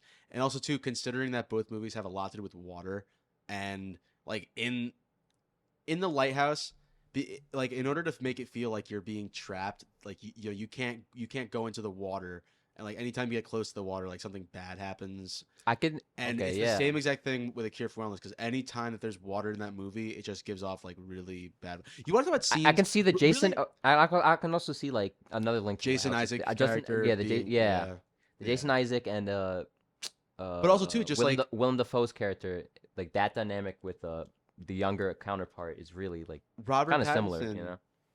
Robert Pattinson's performance, where he like gets more unstable at the movie, like as it goes. Robert Pattinson did it a whole lot better. But Dane DeHaan also, I get that feeling from Dane DeHaan as well, where like you're watching like the slow descent of madness, which it just gives me like the same feelings. I'm not saying that both of the movies that we just talked about are a lot better than Cure for Wellness, but it just gives me like the same vibes, which it helps A Cure for Wellness for me a little bit. Low key though, I am a little, ashamed that this movie did get like fucking panned by bombed. you. It bombed it worldwide, but also bombed as far as like the Three Shells podcast quality of movies goes. Listen, Except for Climax, fuck that movie. Listen, it was good. It wasn't great. I get why it bombed, and I get why people don't like it. Yeah, I'll be honest. That's it. But I liked it though. Like I wasn't. I was kind of bored in the middle, but I wasn't at the end. At the end of the day, I wasn't like I didn't think it was a bad movie, and it was very, yeah. Well, okay, so what I would give this movie out of 10? Yeah. Your ratings are different than mine.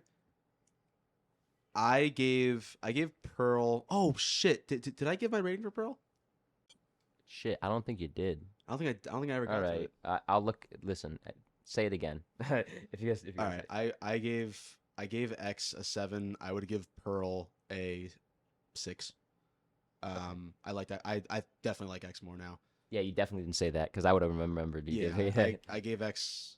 I'll give X better praise than Pearl. I would give A Cure for Wellness a 5. Wow, wow. I know it's lower than you, but like on my scale, I think I think I liked it more than you. And honestly, the story kind of crumbles at the end of the movie. However, the sound design, the cinematography, the performances, all fantastic. You know what? It's all some of my favorite disturbing scenes are from this movie. Oh. It's just it's unfortunate because I really do think if this movie one was in the hands of a better director, sorry Gore, and two, if it was written a lot better, I think this movie could have been a lot better. But unfortunately, this. Maybe that's why Dane DeHaan isn't in more movies because this movie fucking bombed. Yeah, and also Spider-Man didn't fucking help. Yeah, no. Oh, did you know that Pokemon finished? Like Ash Ketchum? Yeah, dude. Wait. Hold on, yo. First of all, I just want to give a big ups to Messi, the greatest. Of There all we go. time. Yeah. Argentina, Shout out to Argentina. Argentina fucked France. Actually, they didn't really fuck France, but Argentina almost got fucked. yeah, Argentina didn't almost get fucked. But Messi, greatest ever, any sport, undisputed. But the fuck was I gonna talk about? Oh, Pokemon. Oh yeah, bro. Yeah. Look, Shout out to Messi. Look. Okay, I just said all The this. Shit about Messi. the greatest trainer in the world. The second goat, Ash Ketchum, bro. Okay. Like it's sad, but he's gotta go. It's 25 years. He finally won. He finally won the Pokemon champion. He took it home. He's run his race. Yeah. Pikachu is. He wasn't in a coma the love whole him. time. But yeah, it's That's like a theory. That it's good to see He him was in a go. coma the whole time. the Ash Ketchum becomes like brain dead after an accident that happens in the first episode. Yeah. And the rest of the Yeah, rest of That's dark the as series is just And him then in a coma. there's another theory that like the whole reason Professor Oak sends Ash on his journey is because he wants to just fuck his mom while he's gone. Interesting. Like Interesting that's analysis. like He's gone for a huge long theory. time. That's 25 Oh, years dude, of yeah, 25 dude, years. that's 25 years of smashing. All right. Liam, what are your top 5 albums of the year? So, number 5 is going to be Freddie Gibbs with Triple S. I kind of wish that the album was better because I think Freddie Gibbs' other recent albums were better, specifically Alfredo and especially Bandana. Yeah. But I like Triple S. It's a little bit like more banger and trappier than his other recent albums, but I still enjoyed all of it. Like CIA is really, really good closer. I Number still gotta 4. listen to that one, so You haven't listened to the whole album? not the whole way through, no. Oh, Ethan, Yeah. you're tripping, man. You gotta I listen to the know. whole thing. And I know you're not even that big of a Freddie Gibbs fan, but like, I know, but like it's more accessible. you know than the other what? Freddie Like Gibbs I can albums. always go back. I went back to Pinata, and it was great. So Pinata. Well, yeah, to be fair, Pinata is one of the best hip hop albums yeah, of the decade. Pinata so. and Bandana I are agree. like both Underrated. one of like some Underrated of the as fuck. best hip hop albums of all time, in my Yeah. opinion. I just find it funny that his name is 2 iCarly characters. Listen, man. Yo, that's a good Listen, point. Ethan. We don't need that type of analogy here. All right. Why? That's a really good. I just blew Noah's mind. Yeah, that was crazy. Fuck the new iCarly, like that TV Reboot? show. Yeah, fuck. I don't know. Fuck that. They don't have I Stam in watched it. the That's season kind of of the it. point. But I know Jeanette It McCurdy doesn't was want to not do it. good. No? It It's not was good. mid. It was like it was a cringe fest. Oh man, It that's was that's terrible. a shame. You watched it? Like Yeah, the new I watched- ones? Yeah, it's horrible. Did you say that? Did you see they're redoing that '70s show? Are they really? It's called Same that '90s show. Oh, whoa. It has Whoa. the same parents, but like a different cast of kids. That's retarded. Yeah. Sounds stupid. They're gonna have an episode where the cast finds out that Kurt Heisenberg. Cobain shot himself. All right, so I at, think they're gonna see. wait, Biggie. so Freddie Gibbs is at number 5. Yeah, they'll have a Freddie team. Gibbs, Triple S at number 5. Number 4 spot, I'm going to put Vince Staples. Did you Subtitled? even? Wow. No, Vince Staples. his Ramona new- Park. Ramona Park broke my heart. Okay, I haven't listened to that one, but self-titled was pretty good. I listened Vince to that Staples one. self-titled Yeah. is pretty good, and a lot of people forgot that the Vince Staples album actually came out this year. Seeing Vince Staples live, I really wish I got to saw this album live because a lot of the tracks I feel like there'd just be like a whole crowd singing behind him. It would have been like really, really good. Joey, Dude, the crowd was dead when I went to see him at the Tyler concert. okay, I saw very- you said that too when you went. It was to very similar. Like all the bangers people knew, like North. They Yeah. knew North. Fun, dude. Everyone was singing Fun. But yeah, Why? so Why is Ramona? What is it? I'm a huge Ramona Park broke my heart. Okay. Vince Staples, I've always been listening to Vince Staples since high school, and he's one of my favorite rappers right now. But specifically with this album, it was a lot more personal than his other albums so far. And also too, it's like a traditional rap album. It's like I'm more of a like cut and dry rap fan. I don't need to have like, the whole lot of skips, and I don't need to have, like the 30 track Mr. Morale. I just want to have 18 tracks. Come on, let's not get carried away here. Mr. Morale feels like Okay. fucking. It feels long as shit. But Ramona Park broke my heart it's like 30 minutes. All the tracks hit. There are some bangers, but like it's a personal album, and it's just a good traditional rap album, which is what I'm looking for. I don't need to have all the extra stuff. And Mr. Morale, I feel like I kind of feel like it overshoots. Honestly, it overshoots for what it's actually is. Like it's trying to be something that I just don't think it is. But Mr. Morale, it's still on. I think it would still like slip on to like the bottom half of like my top 10. So number 4, Vince Staples, Ramona Park broke my heart. Number 3, West Side Gun, Hitler Wears Hermes 10. Literally one of the grimiest fucking rap records that have come out. Oh, this okay. decade. It just says 10. Yeah, I was called 10. confused. I was confused. Okay. It's Yeah. It's called 10, but Yeah. it is like Yeah, the you know what it intro. is. You know the what it is. intro has like Premiere says. Yeah. Like, and you're listening to Hitler Wears Hermes 10. Yeah. And it's like the mixtape type of vibe too, with all that. Well, so, I mean, it is a mixtape, right, exactly. but it's it's on Spotify, so they're Yeah, calling that's it what I'm a- trying to say. Like, Dude, what really is a mixtape? You need to fucking listen. You haven't listened to it, right? No, I've listened to this one. You did listen to Yeah, it? I love the opening track. You can tell why someone like me would like it, right? Yeah, of course. I like It Super might- Kick Party. Super Kick Party. Here, I'll show you the ones that I like. But Dude. the intro is banger. Their intro is a banger. The one with ASAP Rocky's pretty Yes. good. Oh, sorry, that was It's that was okay. Vince Staples. You're free in the playing. homies. Yeah, I'm a free. And You the know, closing that- track. I like that Ramona. The Park. closing track is probably my favorite track. dude. Yeah. Honestly, okay. I might switch the list around a little bit, and Freddie Gibbs might drop out for Oh, really? Absol Herbert, which just came out. Okay. And I've been listening to Herbert a lot. Dude, for a minute, for like a Yeah. couple weeks, Metro Boomin's album was on my list. Dude, it's really fucking Really, good. I haven't listened to. I have listened to no Oh. music, so I have. Like, Creepin' with the Weekend is one Oh. of the best songs of the year. wow, really? I haven't even. Fly God Jr. on Hitler Wears Hermes 10, like the second track. Yeah. Oh, that's what I First mean by off- the intro. Yeah. I know what you meant, but I just wanted to say like the name of the track. Mhm. Oh, dude, you need to get West Side Gun over trap beats because Or he's Austin, fucking yeah. insane. And also too, I like on it this- as a novelty, but I kind of prefer his like. off kilter beats. Yeah, Yeah. I like that. That's just classic West Side Gun. Mhm. But I can't believe the Giants actually beat the Commanders, by the way. Yeah. But Hitler Wears Hermes 10, almost every single track is disgusting. Like it's just so fucking good. yeah. I want to shout out the one with A$AP Rocky is Shootouts in Soho, but then Peppa's with Black Star. Oh my god! And then the last track, Red Death, which is a posse cut. Yeah. Fucking fire. It's 10 minutes. Every single person on that track brings their A game. Every single person. Number 2 is The Weeknd's Dawn FM. Originally, at the very beginning of the year, was my number 1. Yeah. Out of Time and Less Than Zero are both contenders for track of the year. However, Dawn Also, FM Sacrifices. I'll throw that in there too. I love that song. Dude, the beat or the bass line on that song is fucking Best Friends. I love the bridge too. Oh baby. Yep. Oh, so good. Number 1. Yeah. For however many times I've listened to Dawn FM this year, it's still. Wait, can I guess?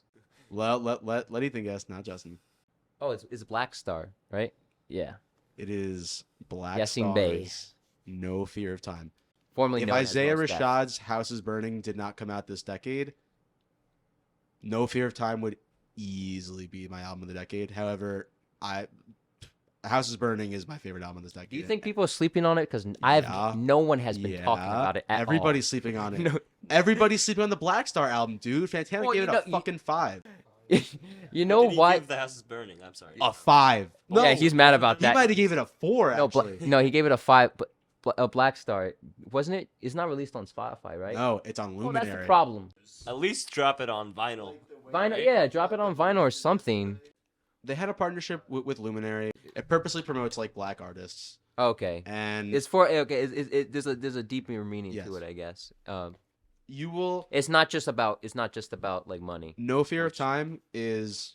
I will listen to that album. Genuinely one of the best albums, like front to back, I've ever listened to. It's a fucking experience, dude. And I really, really wish that they would release it on Spotify. How long is it? Not long. It's How long? like 40 minutes, if even that. How many tracks? 10. Okay. 10 tracks. One of the tracks that is not on there, but is released on the podcast that is with Dave Chappelle, Talib Kweli, and Yasin Bey, is Mineral Mountain, which is probably my song of the year. Might be song of the decade. Literally dude, one of the best tracks of all time. And it also has Black Thought on it. It is like, when you think of Liam Ahern and his like rap opinions, Mineral Mountain, like it's the stereotypical Liam Ahern rap track. So it's like 6 minutes long. No, it's not. It's like 3.5 minutes. Oh, okay. But every single dude, Talib Kweli drops the verse of the year on that song. Okay. It has like the best production ever too. I'm surprised. I was expecting like a 6 minute long like posse cut with just, No, or good like guess, a- though. yeah. Or like a We Major.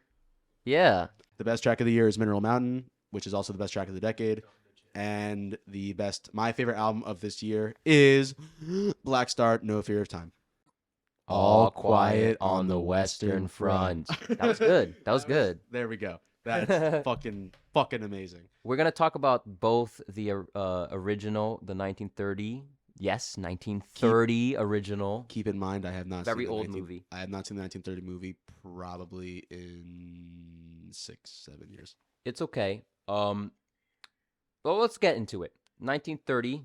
The birth of the sound era. It's 2 years removed. No, 2 or 3 years removed from like when movies like started becoming sound movies. And yeah, talkies. And this blew me away for like what it was at the time. Mm-hmm. The action scenes Are fucking actually amazing. Okay. First off, asterisk for the time. for it's still now. I was still captivated by like how they did that. Like It's I just would the sweeping- imagine. It's just like the shot of like you just see everybody. yes, running. the panning Reminds me of shot. Yeah, 1917, actually. exact might be actually like a riff on Maybe that. a riff. Yeah. 1917. Sam Mendes. But like the reason why I can get away with being hyper violent is because this was before the Hays Code was enforced in movies, so like you can get away with a lot of violence and like sex. You know, after that, like a lot of Hollywood movies were like cut clean, and they had to really work around the showing violence certain in movies. scenes. Yeah. So this Until would the have 19 this movie until would- the 1960s and 70s. Yeah, this movie would have not have been made like 5 years after. Specifically, the hands. I know Yeah. that's a Yeah. famous thing, but like looking at it now, it is kind of comedic. It is, yeah. It definitely comes off as comedic if like you aren't invested into the movie. However, here's the thing.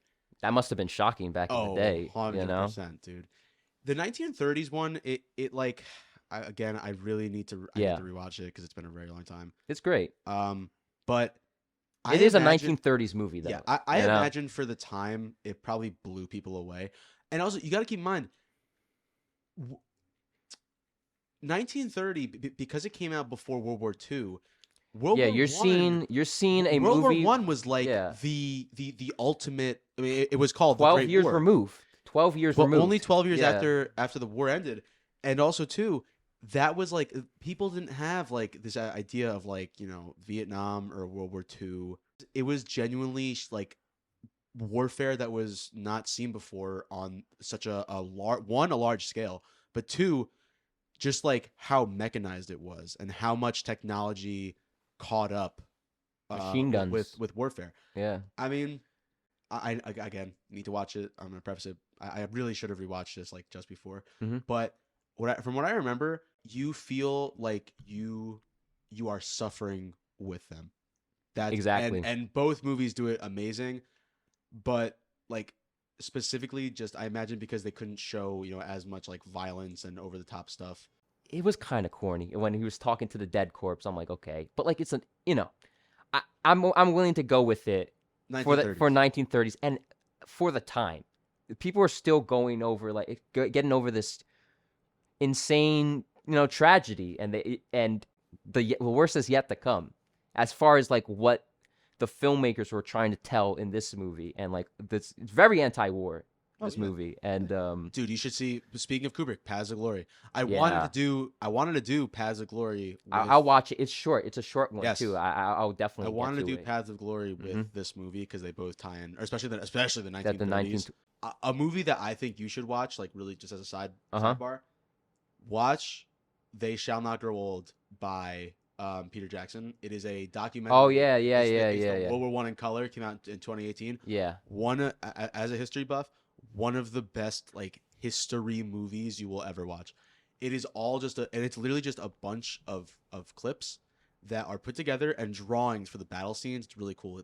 They do like all these comics for the battles, and it's just a bunch of interviews during like the 20th century of these guys, and they're all much older and they have different perspective on it, and it's really fucking sad. The reason why I bring that up is because in the 1930s movie, you keep talking about all the extras, especially for the time. Both of those movies, They Shall Not Grow Old in the 1930s, All Quiet, it really makes you feel like these are just like even though like you see all the extras, you may not know them personally, you just feel for them. You feel like this is literally like these young kids, literally young kids, throwing themselves in front of a machine gun. It like World War I was just suicide. It literally was bashing against the other person and see who can endure it more. And both 1930s All Quiet and 2022 All Quiet, that it's one of my favorite things about these movies is that it captures the feeling of you are in a global conflict and you're just one person. And you are going through something that has never been like World War I was just something that never happened before. So to them, and I want to bring this up when talking about 2022 All Quiet, but the tank scene. Imagine like it's such a simple shot of just like you have the tanks very like all separated and they're just slowly rolling up, but it is fucking terrifying. The book. First off, the reason why I'm sure that the movie made waves in the 1930s was because the book was banned in Germany because it portrayed like once the Nazis took over, that was one of the first books they banned. Because the author, I think it's Eric Maria Remarque. I just say Remarque. Yeah, I'll put it in there. The way he describes a soldier's experience and psychological experience in World War I, which was the most psychologically devastating war. Mm-hmm. The way he describes it is one, so it's a very, very personal, and you connect and you feel for him. But two, it's devastating. It's like you just feel so bad for all these young kids who are told that they're gonna go home before Christmas, and that they're going to they're gonna do this for glory, and they literally get sent into a fucking meat grinder. Like they literally. I wanted to bring up no reason why I brought up the pre-code thing is because this movie, like I said, once the Hays Code was enforced, this movie was not allowed to be shown anymore. In fact, the studio re-released a censored version back in 1939. I don't know. It's really interesting to see like how and just film it at that time, which is just so disposable and just like you can easily get rid of like a message. It's a shame that this movie really did that. It was violent. It was very anti military, and that was a big no-no in the Hays Code. You were not supposed to. When were the Hays Codes passed? 1934. Oh, any movie after 1934, you instantly notice they're less sexual, there's less violence, and there's less criticism on the church, and there's less criticism on the country. It's very noticeable. And that's a lot of reasons why a lot of the early talkies are lost. A lot of them. It got censored and destroyed. Exactly. But luckily, I'm very happy that 1930. I'm gonna rewatch this again. Mm-hmm. Because it has been a minute. I was in like middle school when I watched this movie. Yeah. But my war movies are my favorite films for a reason, and 2022 All Quiet on the Western Front confirms what I feel about war movies, which are that if you have a good story, and if you have a very, very passionate crew that are willing to go through all the troubles to make it seem believable, like you're there, and you have a good director behind it. I don't know all the German names, I'm sorry. Yeah. But and especially that the 2022 film, you can watch, like, just it's in German. Yeah. Watch it in German. Do not watch the dub. Do not watch it. Yeah. I did not Don't watch the dub. Don't watch the dub. I have not seen it dubbed. I just seen the German. I had friends that watched it and they said it was all right, but like I don't know. I feel like that's sacrilege. Bullshit. Yeah. I don't know. Dude, movies don't rarely blow me away. 2022 All Quiet on the Western Front blew me away. And the fact that it was like a Netflix film and it flew so under the radar. It wasn't really a Netflix film. But it was put a on Netflix. It was a German film that was picked up by Netflix. So, I need to give every single person on that crew, the actors, the director, I need to give everybody I would give them a standing ovation, because there are only a handful of movies that when I sit down, I am completely invested and engulfed in a movie. All Quiet on the Western Front 2022, I felt like I was a fucking German soldier in the German army in 1918. It was, I was like shook. You know how I said for A Cure for Wellness, I was like disturbed by that movie? And there were scenes that were very disturbing. This movie as a whole is one of the most disturbing movies. Like everything about the movie is extremely disturbing to me as a history dude. When I'm watching this and like, dude, when I don't know the names, I'm not good with the names. Yeah. But when his friend stabs himself in the neck with a fork, that one, you know what? That's another scene. In the 1930s version, there's another wounded soldier that says, "I want to kill myself. I want to kill myself." They couldn't do that, but the message still probably still sunk home even back then. But seeing how, like, dude, it's not even like he could have, like, he was gonna survive, like he was gonna make it through, but he was so psychologically scarred and he didn't want to continue living just because of what he experienced. And then it's just like such a gruesome end. Not even like the blood is like the part that got to me. It's just the fact that like he did it, like, oh, like how could you do that to yourself? It was so like, how close, could you do that to yourself? You know, it was so up close, and like all of his friends were around him, and it's just so fucking devastating. I felt so bad for like obviously like all the soldiers in World War One or in any war, you know, I feel bad for them, but specifically World War One soldiers. You couldn't like just trench warfare is fucked up. There's a reason why trench warfare, like it was used in ancient wars, and you know even still, like you still can dig trenches today, but there's a reason why there has only been one war on such a grand scale like World War One, and that it will never happen again, is because they realized very, very fast that holy shit, you can't keep doing this like the old way. The old way, we cannot fight from trenches with modern technology.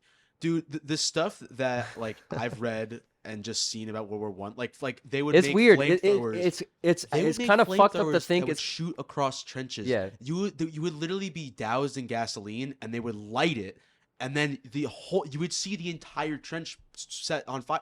Dude, you're sitting ducks. It's weird to think that you're like so fucked in World War One. In World War One, it's in World War One. The technology was there, but like battle tactics. Battle tactics. The reason why World War One, the reason why World War One was so deadly is because it was incompetent generals and military leaders who did not. I never really thought about it that way. I never really thought about the war like that way. The movie shows that with the fucking German, the German general. Yeah.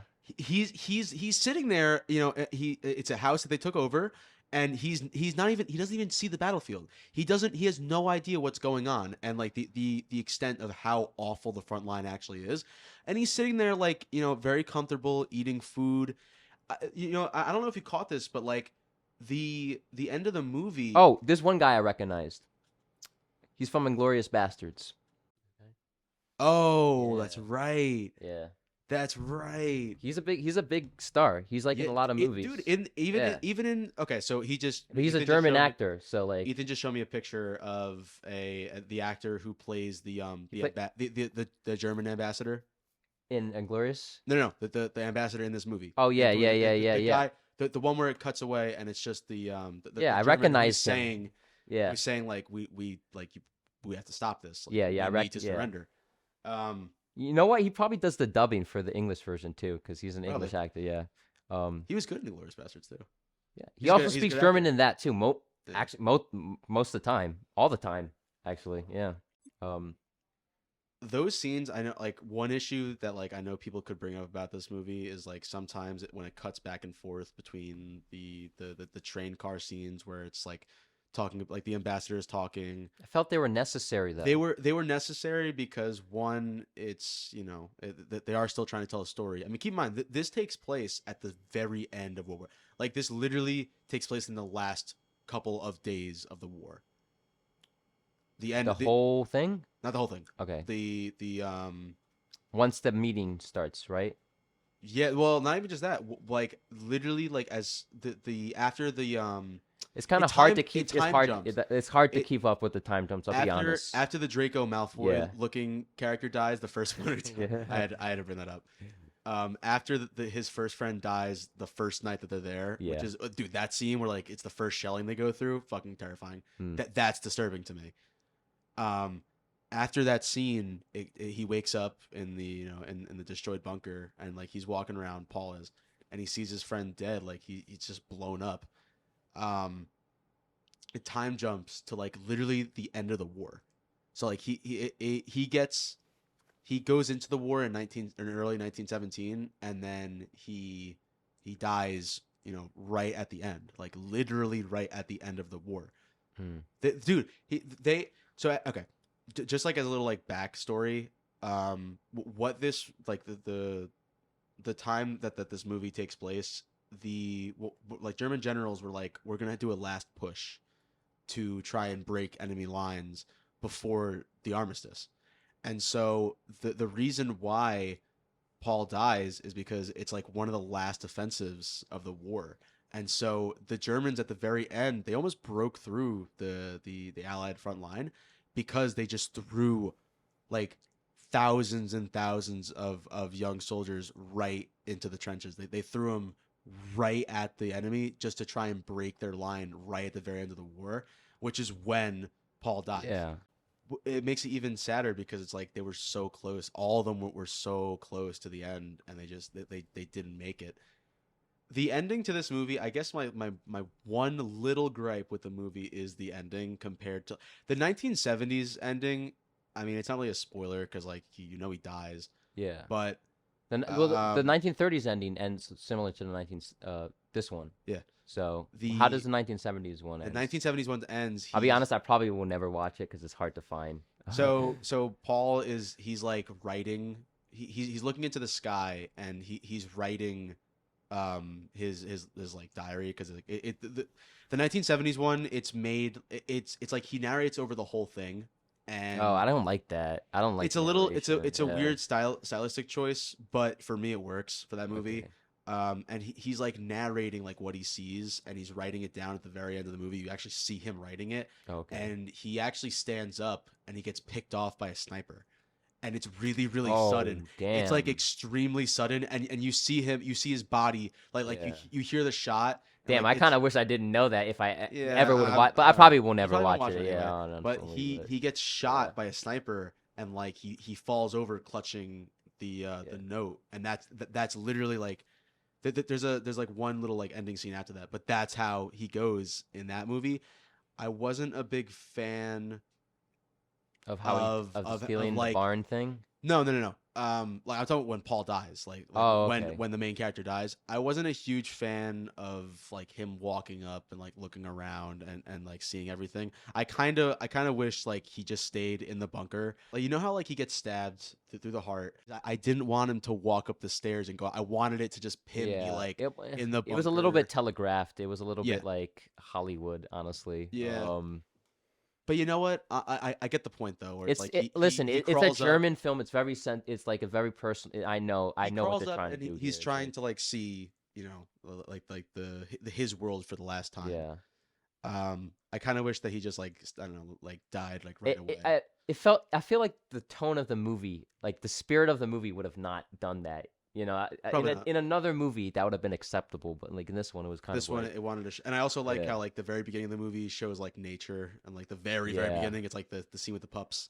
I thought the cinematography was the thing that stood out to me. It is one of the best looking war movies I love the barn, like the way the barn scene looked and the way the framing of it, and you know me and cinematography. If it had like, that's your third. Yeah. Why I suggested A Cure for Wellness because it has great cinematography. It did. But this movie, like, just the scenes. I already said the scene with the tank, but there's a scene. The trench scene. The trench scene. One? Oh, I'm sorry. The trench scene. That sounded so stupid saying that. The trench scene. The trench scene. In the trench movie. Are you talking about like when he jumps into the trench and he's hiding? He's hacking. Oh, that scene is. But what about when he's in the hole in no man's land and he stabs? That's what I'm talking about. That's not a trench. That's in a shell hole. Oh yeah, that's in no man's land. Yeah. He doesn't kill that guy with a shovel. He just stabs that guy in the chest, and he bleeds out for a long time. Yeah. What I'm talking about, that's a great scene. But what I'm talking about is there's a scene very similar to that in the 30s one. Yeah. The 1970s one doesn't have a scene like that. The 1971 is the 1970s one is they really took their. It's a lot more like personal and off the battlefield. It's the most different out of the three. Okay, yeah. But the scene that I'm talking about is it's a very quick scene, but they raid the trench and he jumps in and he takes out a spade and he like slashes it into the guy's neck. And like the French soldier falls down and like blood gets on the camera and he just this is the end of the movie. Oh yeah, and, Paul looks absolutely he looks deranged. He's like all of his friends just died and so he goes fucking nuts right at the end. It's awesome. It's so fucking awesome. Out of the most recent like World War I movies, this is my favorite. This is your favorite? It's not even like 1917 was great. Yeah. This movie blows 1917 out of the fucking water. I want to hear more. Jimmy, you should watch it. Yeah, you should watch All Quiet. Yeah. All Quiet on the Western Front 2022. It's not all one shot, but it's more impressive. A lot of the battle scenes are one that they do. Oh yeah. Oh my God, when they're running through the trench. Yeah. When he's retreating from the trench, this is like the big fight in the middle of the movie with the tanks. Mm-hmm. When he's retreating they don't. So like the flamethrowers and the tanks aren't in focus when he's retreating, but you see like the sound. You hear you see the flames in the distance, and you hear the sound of it, and you just hear like the bullets whizzing past him. I want to know the budget of this movie. I'm curious. I want to know the budget of this movie. It's horrifying, dude. Like it's extremely disturbing to me. They did such a good job of making this feel like the end of the world. Saving Private Ryan-esque. It's not the Omaha landing scene. The Omaha landing scene is its own category, but like it's really, really like it gives it a run for its money. I'll tell you that. It's really, really fucking disturbing. People just getting like shot left and right, and like it's just so fast. Like it's so sudden how like fast people died in World War One. They just got absolutely mowed down. Literally, they just got mowed down. Oh, and the guy's just looking up without his helmet. He's looking without his helmet on, and he just gets fucking. That's another shot. thing that kind of reminded me of Saving Private. Well, not another thing, but like he brought. It reminds me of Ryan. If you've seen, yeah, I know you've seen this. It reminds me of some of the action scenes in 2016, Hacksaw Ridge. Oh. Yeah, Hacksaw Ridge was also like a trench thing too. It wasn't exactly like trenches, bunkers. But it was like a bunkers thing. Yeah. But Hacksaw Ridge, the violence in that's like over the top gory. So like, especially when they cut off the guy's head. Remember that? Yeah, I was like, wow, that's a little much. But this movie has like just the right amount of like psychological, like, I don't want to call it horror, but it's just like it's a very like psychological. I would call it horror. It's horrifying. Yeah, dude. Oh, see, another thing that makes Holy it horror. Shit, they made this for $1 million. $1 million? Yeah, $1.2 million. I can't be seeing that right. No, wait, hold up. That might be 1930s. That might be 1930s. Yeah, that's 1930s. There's no way they made this for $1 million. Yeah, hold on. Yo, the tank scene is crazy. Yeah. This movie, it's nuts. Same. I like the scene where they fucking. They rip the French dude out the fucking tank. Oh yeah. And they just start like the one German fucking guy throws spray into him. and yeah, they just murder the dude. Hell yeah. Wait, you've seen it, Noah? I haven't were watching seen the whole it. thing. I was watching it with my dad. Did you like last it? weekend. Yeah, dude, it looked crazy. I think I just saw the ending of it. I'm pretty sure because I saw the tank scene. I saw the scene that you were talking about before with the dude. Like the general, like just eating while everyone else is fucking dying. Yeah. And then the scene where it's like, it looks the last scene where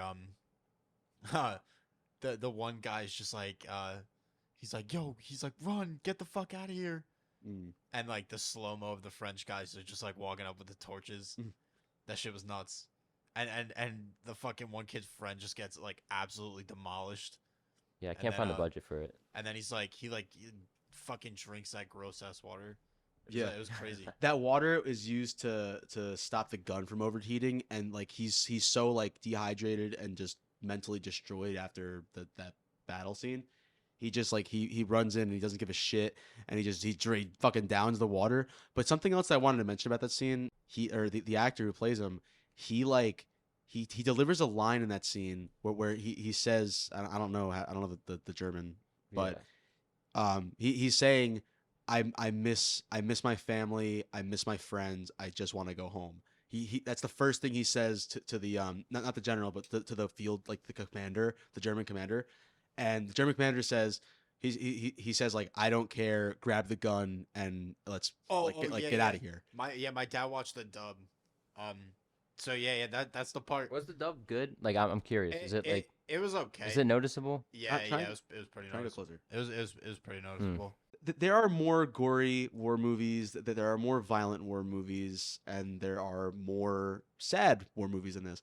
But this one, it's just like I don't know what it was. It's the perfect combination. The perfect storm for you. The perfect combination of just misery, and you feel. You don't even get to know the characters that much. They really don't do like these big introductions for the characters. Yeah, but like, you see them happy, and you still you know what? feel for them. You don't feel for them like as individuals, but you feel for them as their friendship. You feel like their friendship, and you feel that like every single time one of them gets killed off, the reaction that the other ones have is what hits. That this movie, it got to me. And like, I mean, obviously I'm a war movie guy, so I'm like, already already supposed to like movies like this, but there is a reason why All Quiet on the Western Front 2022 is my favorite movie of the year. It actually it surpassed The Northman. It's better than The Fabelmans. It's better than Batman. This movie is one of my favorite war movies of all time, and possibly one of it. It's I don't underrated. I don't think it's gonna make it into my top 10 because the reason why like a lot of people haven't seen it is because it's a German, it's a German movie. Yeah. It's on Netflix, and it's pretty, it's definitely war movies are already pretty niche. Nero liked it, by the way. I was gonna mention that. And if Nero likes a war movie, it's good. Yeah.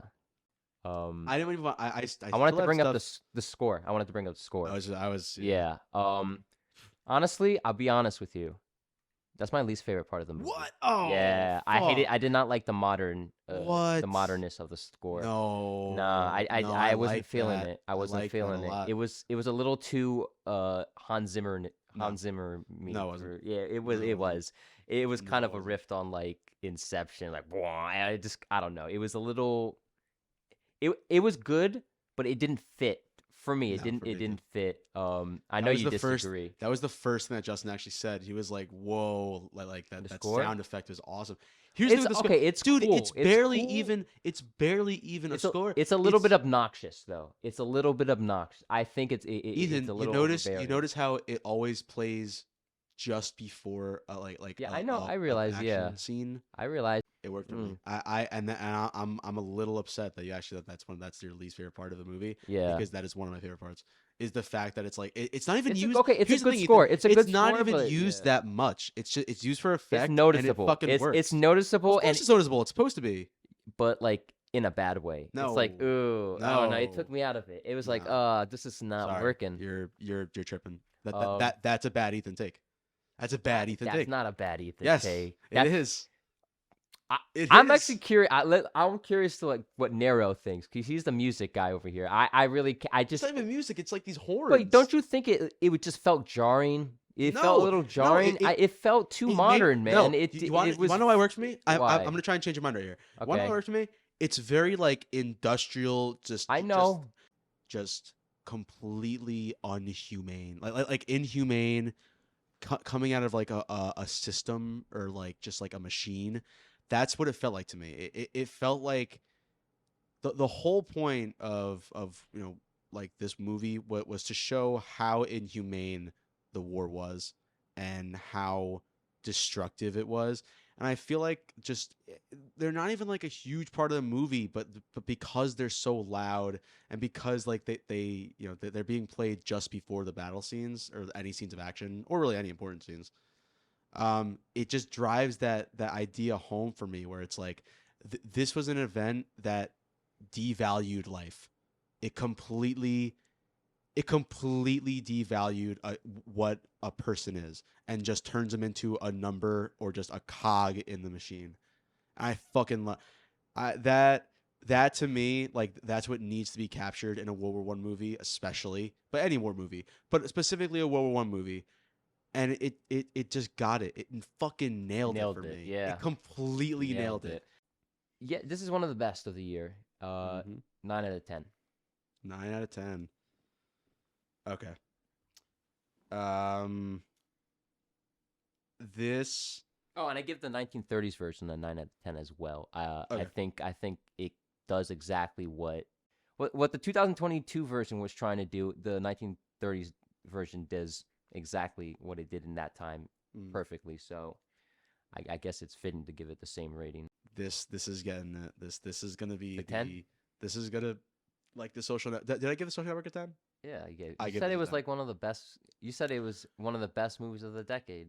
The Social Network is one of my favorite movies of all time. Yeah. This movie gets 10.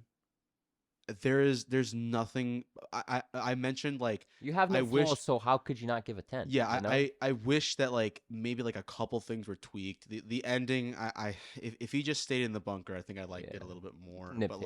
But yeah, that's just nitpicking shit. Every single performance was fucking unreal. the like just like the scene with the tanks and the flamethrowers, like it's just so good. The intro, like see like just that first like open, it's only like a couple minutes, that first opening action scene with the other guy, the unnamed soldier who dies, and his uniform. Here's a little detail about the movie really quick. When Paul gets his uniform, and they're like, oh, like Paul points out, it's like, oh, someone else's tag is on this, and they have to take it back and rip off the tag, because Paul's so naive, he doesn't realize that, oh, this isn't custom made for me. This was worn by another soldier who died. In the intro scene, that soldier who's shown like in the charge, that soldier dies, and his uniform is given to Paul. That's a little detail. That's a detail you might not have picked up on the first time watching it. I definitely noticed it was sewn dead person's body, but like I did not know it's the guy in the beginning of the movie fighting. That little action scene, like it shows like the machine gun firing and like hitting the dead bodies. It's just the little details in this movie when rewatching it, and also just seeing it on the first time, they all added up and they made it into like an experience. This is like, you sit down, and sure, okay, can I say I wish this was like easily accessible to like a movie theater, because this would have been great to see in a movie theater, man. Imagine hearing those horns. Yeah. Well, maybe I would have liked the score better if it was in a movie theater. It's barely even a score. It literally shows up like only a couple times in the movie. I tried to like put my head into that mind space while judging this movie, because I just knew I was not going to be as captivated by it on the TV. It's just not going to happen. So like I gotta, I watched this on my phone, by the way. No, you did not. I watched it on my phone. It's such a sadness that you think you've seen a film on your fucking telephone. Get real. I am what? And you? I don't have an issue. I don't have an issue. I put my headphones on. Headphones, okay. Headphones. I put my surround sound headphones on, and that's okay. I have it like right next to my face, and I feel immersed by it. Yeah, dude. This, like I said before, how do you not fall asleep? I always fall asleep when I'm all the little details, all the sounds, fucking shots of like them running into the trenches, dude. There's a in that big, because this movie has multiple battle scenes, but like there's like the one big battle scene in the middle of the movie, right smack in the middle, where it shows the tanks coming. There's a scene where like the tanks actually like they go into the trench, they roll over the trench, and the guy's like screaming because he thinks he's about to die, which he is about to die. But it shows a scene where like there's like a little like break in the trench, it like dips down, and the tank first off, it crushes a guy, so you see the guy getting fucking crushed by the tank, which is terrifying. But then the machine gunner on the side of the tank fires through it fires into the trench, and there's like this shot of like most of the trench is made out of wood. And you actually see, it's like these little details. You see like the wood splintering and hitting people. Oh, one more thing I wanted to bring up before we move on to your war movies. My actual fucking. They used real rats. Thank you. Yeah. They used real rats. 1917. I know that was a nitpick, but like, god damn it. When you use CG rats in like a period piece, it just does not look right. Yeah. It just, I don't know. It took me out of the movie. Bullshit out of here. Exactly. Props for using real rats. Shout out to those rats. Those rats really sold the movie for you. Is this movie in your top 5 war movies? Is it? You need to give me like a couple years. Couple years? All right. My war movies. So what are they right now? Okay. 5 is Dunkirk. 4 is Gettysburg. 3 is The Hurt Locker. Really? Have you seen The Hurt Locker? I haven't seen it. Okay. One Best Picture. Okay. It'd be Avatar. You need to watch The Hurt Locker. Okay. Fucking unbelievable war movie. Modern day war movie. Here's the thing. People, so like EOD specialists have like come out and said like, oh, it's not, that's not how it was. And this is in the Iraq war, or Afghanistan, Iraq, Afghanistan. That movie, there are scenes in that movie that blow me away. The sniper shootout scene in particular, the first bomb defusal scene where the well, I'm not gonna spoil it. Yeah, don't say But anything, the very first bomb defusal scene, fucking amazing. There's a scene towards the end of the movie. It's spoilery, so I'm not gonna talk about it. Don't mention it. Just don't say it. Move on. Third movie. Well, third movie. Either way, the Hurt Locker. Yeah, The Hurt Locker I've heard good things. is amazing. I've heard good things. FMJ. Yeah, of course. Easily. I mean, come on. Yeah. Number 1, Saving Private Ryan. Okay, I haven't seen Saving Private Ryan. That is off we gotta, the we'll very talk about that. That is at the very top of my head, and my favorite war movies will switch around depending on like the mood I'm in. But the top 3 generally are going to stay the same. All right, we can go into closing questions. Best performance out of all the 3 movies. German guy as Paul Baumner. I would say that too. German after kid, rewatching, German actor as Paul Baumner. However, definitely more nuance of a character than Pearl. Mia Goth is like as very Pearl showy. is also fucking fantastic. Yeah. Dane DeHaan. Shout out to Dane DeHaan for Shout out to playing Dane DeHaan. Leonardo DiCaprio. Best fit. Best fit. Oh yeah. Pearl and the Pearl's red dress. Yeah. Dude, Paul's fit and it's like this shitty. It's disgusting. Yeah, it's kind of gross. And then Dane DeHaan is in like a fucking cast for like so much of the movie. Yeah, well, he wasn't really dripping. I don't know. Yeah, I wasn't really drippy. Dude, maybe Mia Goth's dress in A Cure for Wellness was pretty drippy. Okay, this is an easy one. Best needle drop. I know you're gonna go with the All Quiet on Western Front, like the score in general. But can you mention one like moment specifically where that Mia Goth in? I was gonna bring up the dancing scene. Like that one takes the vote for me. The dancing scene song, but also too, the scenes where he's driving up and like Mia Goth is like humming.